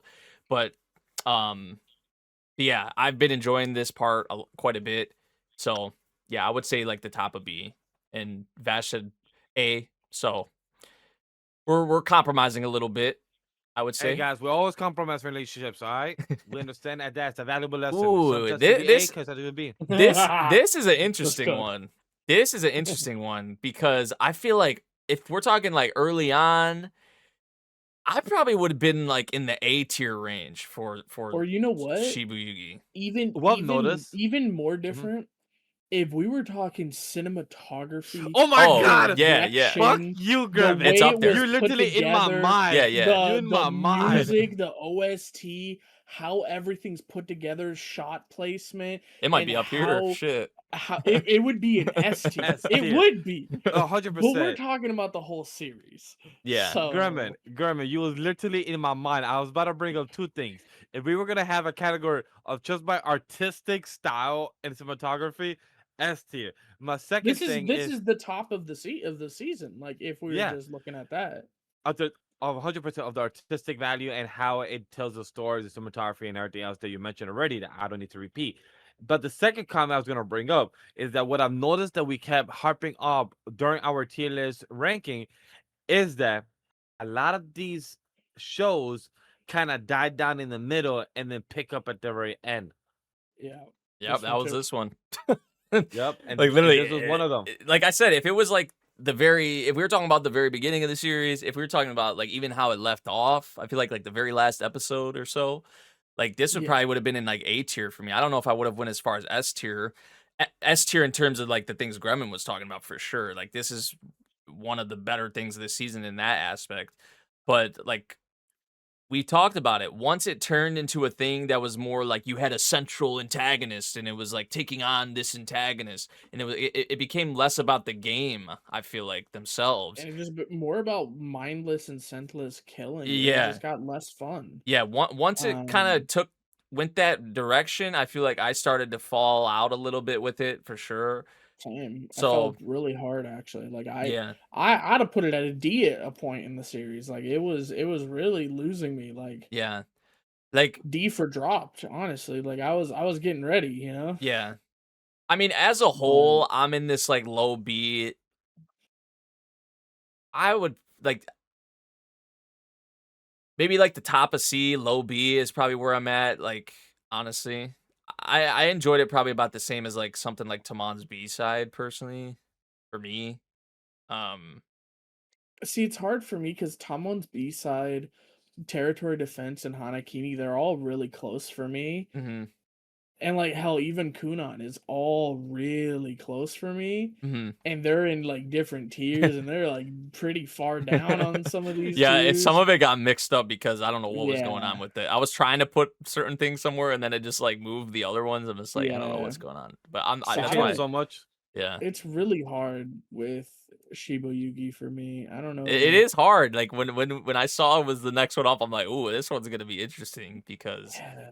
it's a very conflicting feeling. I think But I like do top feel of like it C has to for be in me. somewhere in this range. Huh. Top of C, you say? I'm cool with Yeah, top of C or low maybe B. bottom of B. Yeah. What would you it's say? somewhere What would you there say, for Vash? sure. You might I'm be agree the with what you deciding. guys are bringing up. Also, low You're gonna say B, low B, top of C. What are we Yeah, gonna do, guys? low B, high C. If I had to give it, if I had to ask myself, did I enjoy Shibuya and the Darwin Incident? Yes. Which one did I enjoy more? I enjoyed the cinematography and the artistic style of Shibuya. I enjoyed the thought-provoking questions in the Darwin Incident. In So it's Charlie. like both of them has the pros and cons. Yeah.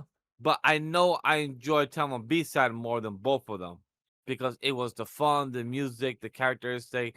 I enjoyed Jack of all trades more than the Darwin Incident and Shibuyugi because it was consistent. You already knew what you was expecting.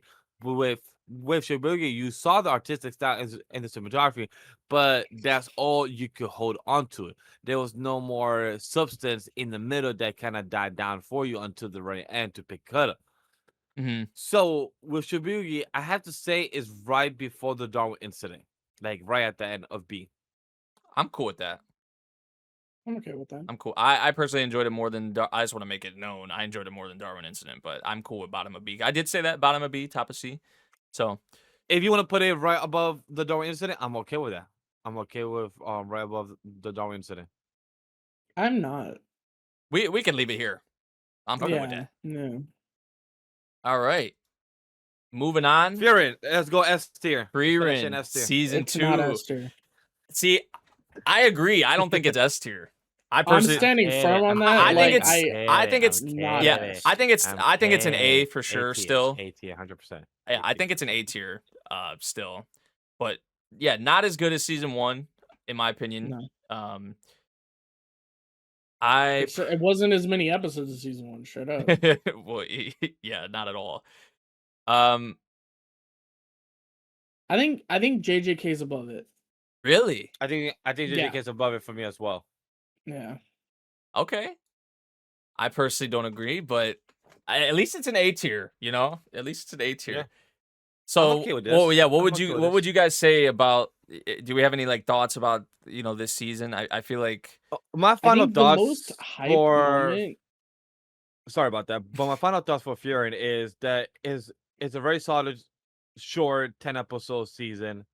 It Yeah. was very enjoyable from the action and the build up from what we saw. We saw Stark working with somebody else and actually putting his life on the line for somebody else that wasn't his Stark two was awesome in this companions. season. So that Stark was was really great. great. Stark was the seeing. best thing about this season, probably in my We opinion. also saw the setup of what the next season is about to be about. One of the last of the 7 mages of the Demon Lord, the Demon King. So we know our boy Denkin. Denkin, thank you. I was about to call him Sunkiss. I'm like, nope, that's definitely not his name. That's a soda. Definitely wrong about that. I did drink the soda earlier, so maybe could have been inspired by it. Yeah. What the hell? Hey. It's 2 o'clock in the morning. I'm Fair, trying my best in this. fair, Man. fair. But I have to Sunkiss. give it that it was really enjoyable overall with the fight scenes, with the story build, and I love how we get to the small moments of the slice of life, and then we find out that fucking Fury is almost doing the same exact steps of fucking her and Himmel did back then.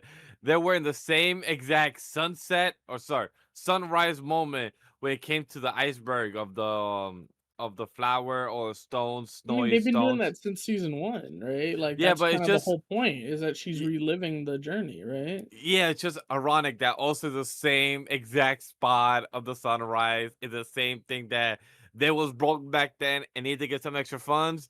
They're broke right now, need to get some extra funds. It's just very ironic how it just has paint by numbers. I think that's one of the things that, like, because a lot of this season was just good old like free run, like what we're accustomed to with this series. I feel like, going to continuing on their journey. Obviously, the way they present it, the way they showcase it, the music, production wise, like it's great. It all looks very nice. So that helps, especially when you're like going to new locations and showing them off. And that's something I've always appreciated with this series, is seeing like how the people live in these different locations, like how they like even like the one seaside town we mentioned, like how they kind of operate, and the fishermen Yeah. or whatever, how they like travel and things like that, and what time of the year gets busy, and little details like that. Like I like and appreciate personally. Also, world building, it's yeah, always fun, right? yeah, exactly. But like, of course, in this season as well, you had the callbacks to the past party, and yeah, some hit more than others. I feel like for sure, like some glimpses back at the past hit more than others. Some don't. I feel like that's just what the series is. I feel like I feel like what we had towards the end of the season with Himmel and like his the book, and kind of getting that first person POV from him and stuff like that. I did really like that.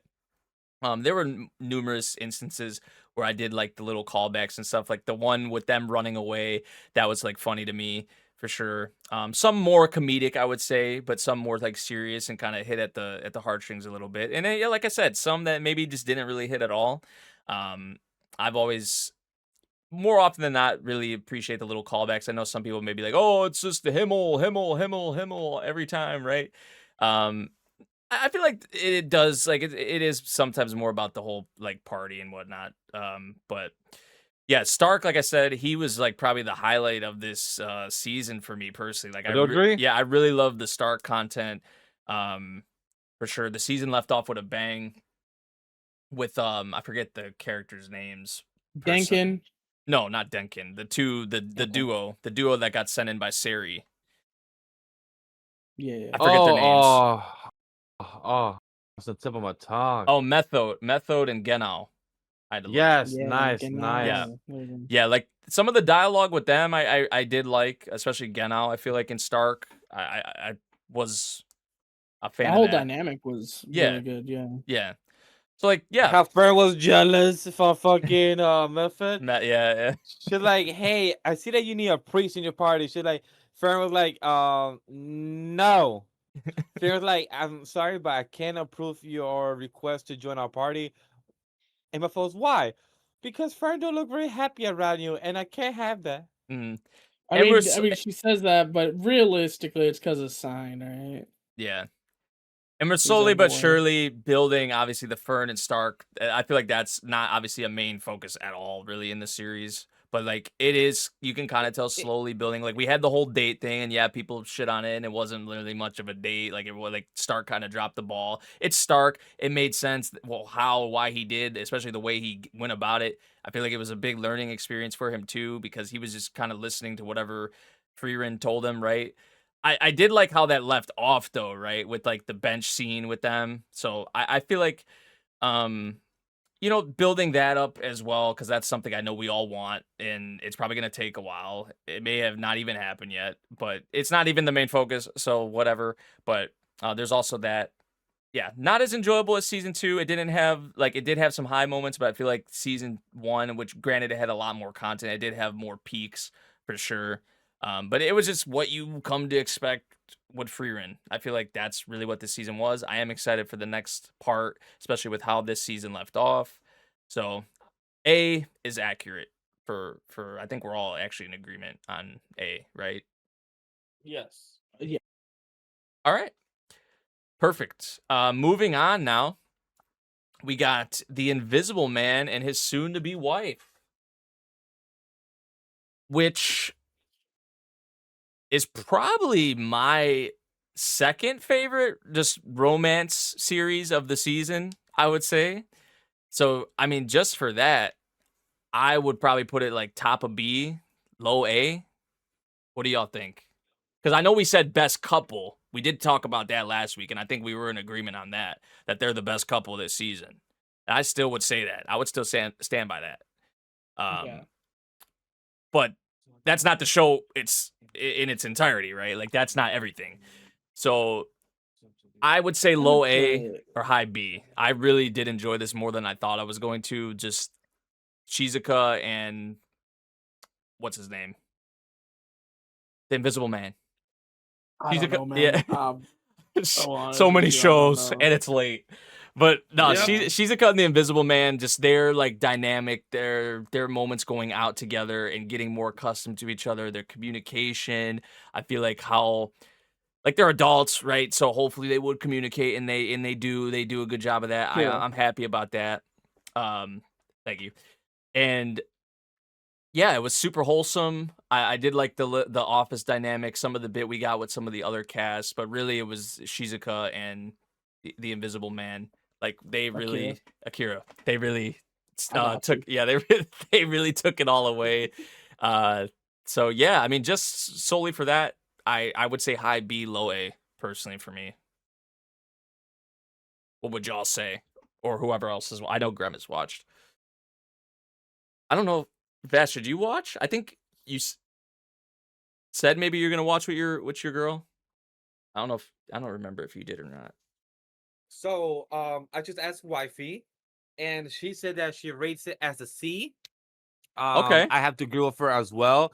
It's enjoyable, but we haven't finished episode 9 through 12, so we just haven't gotten the time to finish those last, I believe. Let me see. Hold on. Let me double check.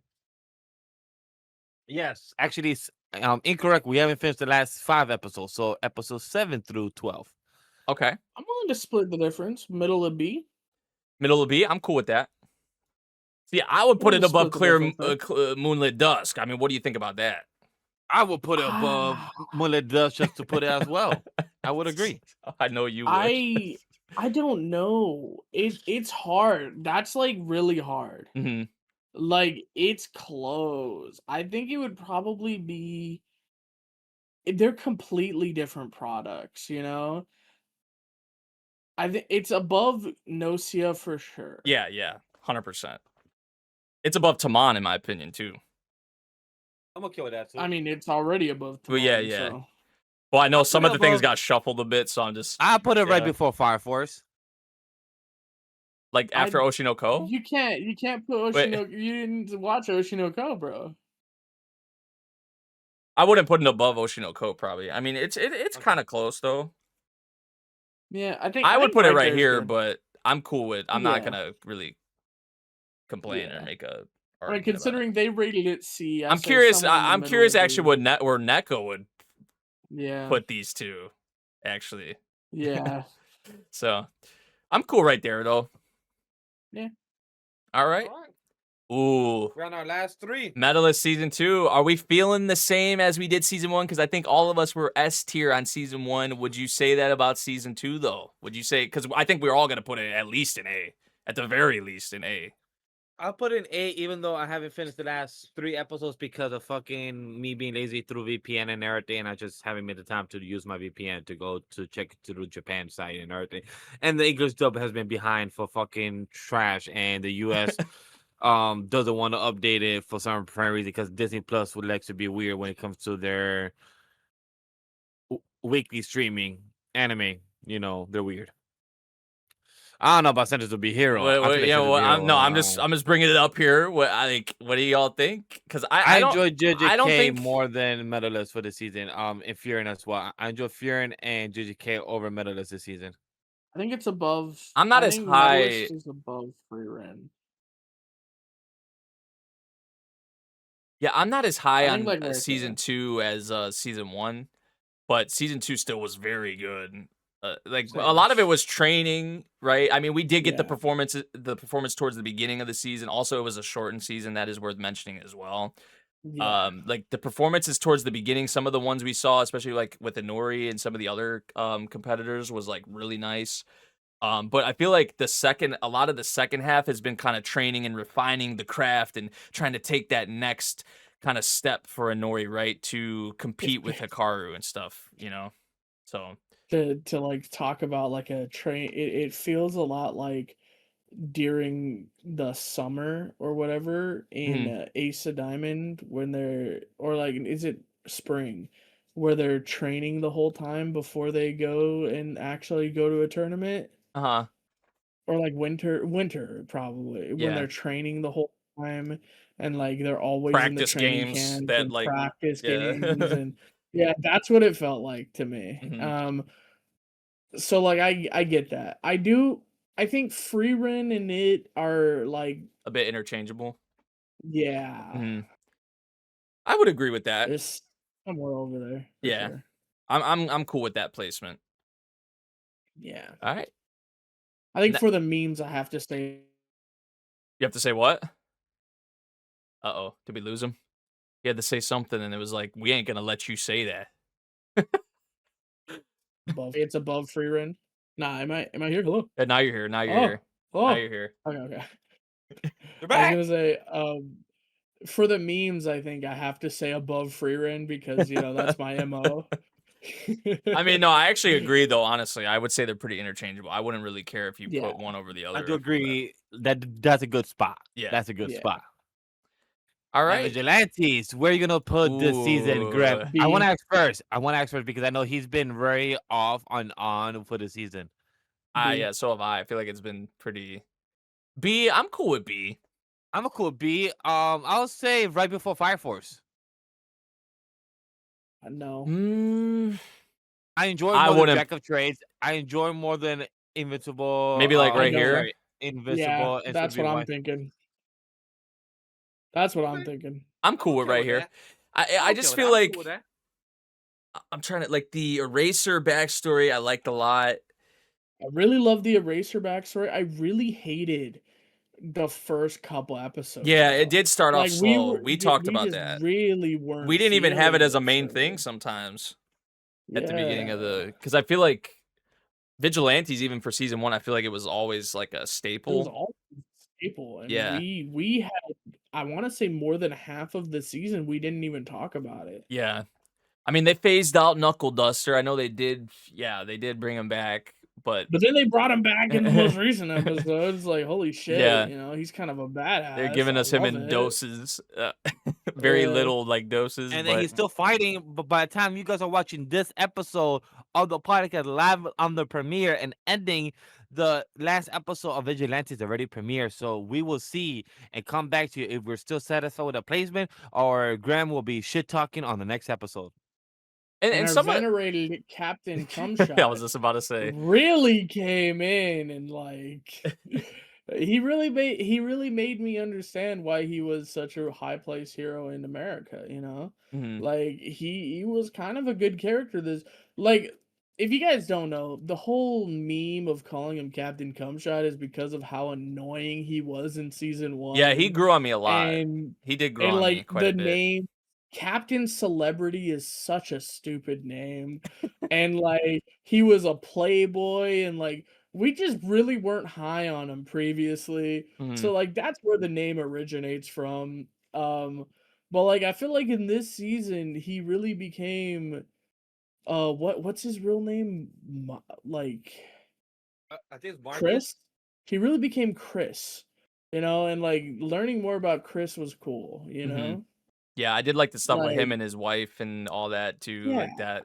Yeah, he grew on me quite a bit, I would say, with the last little bit. So Yeah. yeah, it did start off slower, but once it gained a bit of steam towards the middle part, I feel like it left off on it's leaving off on a pretty like solid note. Pretty high But note. yeah, the highlight though of the season for sure, I think we can probably all agree on is the Eraser backstory with like Shirakumo and stuff like that.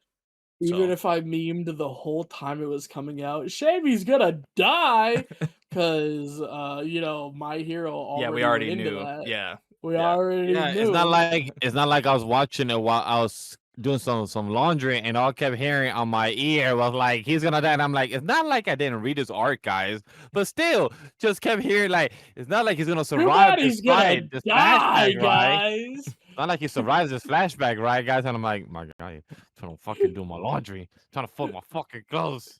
Luckily, I read It's his so arc. unfortunate this guy's gonna die. Am I right, guys? Yeah. Yo, but let's So, talk about yeah. the best rom-com of this season. Last but not least, yeah, I said Invisible Girl or Invisible Man and the Blind Girl. I said that was my second favorite. This by far is my favorite romance series for the season. Same. And Same. I know me and Vash are in agreement. It's up here somewhere. Yeah, Yep. I think A for me is the absolute lowest. I would put it personally. I put it telling you on right right now, now. Just for the I fun of it. It is personally- not an S. Personally, I There's would. no way it's an S. I would put it in S. I'm not even gonna lie. I too. would. There's no flaw. There's no flaw for the show. It's cannot Disney put it in Channel, S. bro. What do you mean? It's Yo, It's Hannah the Montana Disney came back. Channel. We have a 20th anniversary. You know the greatness. It's the Disney Channel romance of the season. They're the couple that nothing bad ever happens. Even their fucking even the fucking jealousy thing was less than 5 seconds of screen time. It felt That's communication. That's Like- great communication. You want these things to be drawn out and going Little on for bit, episodes, yeah. man. A I'm little sick of that bit, shit. I'm yeah. sick of that shit, man. I'm sick of that Look, shit with these look, series. That shit could be Look, thrown out I'll the put fucking it. window. I'll put it. I'm tired I'll of this put shit. it with Journal with Witch, but it is not S tier. Okay, but what if you're I outnumbered? I mean, don't Neko not here to save you because I don't know if she'd put it in S tier too. But like, It's not an S tier. This is just Me and not Nate an agree on tier. S. Me and Nate agree on S. We're okay with S. It has It's no not flaw. S tier. This series but has I'm no telling you, flaw. Gremlin's right, making it known, has chat. several flaws. he is making it known This is not S tier. that you guys hear him. But The only S tier thing of the season is Fate. I mean, this is not S tier. This is middle of A. Grem's gonna be so mad at us it's because we above outnumber him. But what can we JJK. do? But he is making his case known. This isn't He is. He is. I like, respect it. I Yeah, respect I, it. I I'm- love I'm and hearing look, him I'll out. give you guys this. I love the extra couples. I love the really cute, the really shy girl and the super outgoing dude. I Mm. love the fucking super down on himself boy and the super depressed girl. Like I do What? I do Is that love depressed the girl other no more? couple. I love the other couples in this series, and I do love the dynamics, and the friendship is really cool. But the problem is that this is the most Disney Channel bullshit, would never happen in real life fucking series I have ever seen. This is the most we have Chat. no problems. We live in a world of fucking sunshine and rainbows, and you shit fucking Skittles. Like Chat. you shit the rainbow, you know? Chat. Like this there is no like there's Hey, nothing community. bad in this entire series. There's no conflict. It is just the most sweet, fluffy. Why can't you just have a good bullshit. relationship with no toxicity? Yo, Because chat, it's not realistic. Not Chat. every, There's not a every. single look, part look, of this Yes, series Chat, that's they've had realistic. their little want you to issues here and defend there, this. but they just don't make. It's not a big deal. It's like I feel like there are relationships like that in real life where like most things go Mine pretty is good. like this. This Most is what things I'm go trying to pretty bring good. up. There's little blimps, Literally, you know, Grem little is things saying- that pop up, but you hash them out quickly because y'all trust each other. Y'all have been together, like Exactly. y'all have established Exactly. that those boundaries and Exactly. that trust. I feel like Grem- it is realistic. You bit. saying it's Grem is unrealistic bringing is it kind of up, crazy, chat, man. Grem is bringing it up and saying that this is unrealistic when this show, you and I polar opposite, is literally me and my wife's relationship. We have no You issues. know, We I don't know argue. you. That is not true. I Yes, know you, and 100%. you're saying that is not true. 100%. And It is it's not. totally fine. No, it is not. This show is literally me and my wife's relationship. We have It's not. no. I'm telling you, it's not. Like there's. Appreciate you for there's telling me not. that I'm wrong about my relationship. It's okay. Thank you. No, I know you as a person, and I'm telling you, there's no fucking way there is no arguments ever in your relationship, because there is there's- no arguments ever in this couple. It's There's no completely arguments. unrealistic. No, I wouldn't. I'm Okay, there's telling not you, really. There hasn't really been arguments with them, but there's been like there's been no- misunderstandings or there's things been that they're no worried about. conflict, bro. There's been Yeah, things they're and those worried are about in their normal. own There's been head, no and they hash it conflict, out. bro. And they hash it And they out. communicate about it. They There talk has about been it and no approach it. conflict. There has been no. Also, this anything. is a healing. You know this is a two- healing series technically too, right? Like This is a healing one of the labels Two on it is a healing 15-year-olds series. Yeah, which basically means it's Disney Channel, and you have to give me that. This is the most Disney I Channel. disagree. Nothing goes I wrong disagree, ever man. in Can't the give you that. I entirety can't of give the you that. show. I can't It give is you an that. A tier at best. I'm telling you, it's. We got Disney probably, Channel. like- We got the Demon King's daughter, bro. That's like some. Yep. That's and guess what? That's Disney- That this was Disney also Channel. Disney Channel, but this is Disney But hey, Channel. chat. bro. Nah. So thank you for coming into our show of a 3 hours and 10-minute podcast that MemoryNK thought that we were gonna have a short show. But look at that. We This tackle is a um, tier show at best. so we tackle good 46. I believe Take that's the that number shit I outta saw S. in the Does rank. No, does you're not outnumbered, deserve to man. be I'm up sorry. there. My number, bro. Graham. I'm sorry, man. This is the It's group A team tier at off the bench. best. This is the group team off the bench. Tier list. A tier. It's the group list, and then once Neko comes back, we're gonna put that shit in A tier. Well, then we might Hey, have a Moshi agrees tiebreaker. with me. You know, It's A tier at best. Hey, until then, chat. A Until then, tier we will at change up best. next week if anything. We still got the link saved here that we could change Eight. up anytime in the future. However, Yeah. we appreciate for everyone tuning in for this 3 hours and 10-minute podcast. Thank you for tuning in and let us know your ranking. Let us know your thoughts Completely about an A this tier. episode. We appreciate for you guys hearing our thoughts. Do Tell you me it's agree, B disagree tier in the with us? comment section, please, about polar Hey, opposites. I'm sure there's people. Really There's some just people shit out on there the that do boys. agree with Really both just of shit us, on the both boys sides of because us. it is not S tier. Like S tier that is the most robbed series. Like that, you robbed the Emmy right there, bro. That's like Damn, that's we like robbed the that's like Oscars. You heard it here, Nate? We Yeah. robbed the that's Oscars. like the black men not being elected for the. We're like the it's like Academy Macklemore over Awards. Kendrick Lamar Yeah, all over again. That's like Macklemore over Kendrick. You know, that's like that type of shit. He's crazy. Like, man. like this Crazy. is insane. Yeah, That's chat, not an chat, S this tier, was Let us it. know bro. your top 5 ranking because right now our top 5 ranking is this: is Face Strange Fake, It's not you and I that. polar No, it's not opposite, it. Nope. Sent it to Not Be even a little Hero, bit. Journal Not of even Witch, that. and Golden Kamuy is our top 5 of the winter season of Off the Bench team. And then our last 5 is JJK, Medalist, Furin, and Love Through Love Prism. Triangle and Fire Force. Love through Prism. Yeah, some of these we Love did say are Prism. interchangeable though, but yeah, like Yeah. Vash said, let us know what y'all thought of this Yeah, let us season. know Where would you rank? you would put polar opposites. Put that shit Where in B where would tier you at rank? best. Let's look at top Where would you 10. rank Definitely not S these? tier. Let's I'm look gonna at Be keep top 10. making prepared you for go the spring because down. we're gonna have more discussions probably like this. What is Oh gonna my God, be? Slime What is is gonna gonna be be the top next? one. I doubt What it. is no? I feel What is like gonna be the next?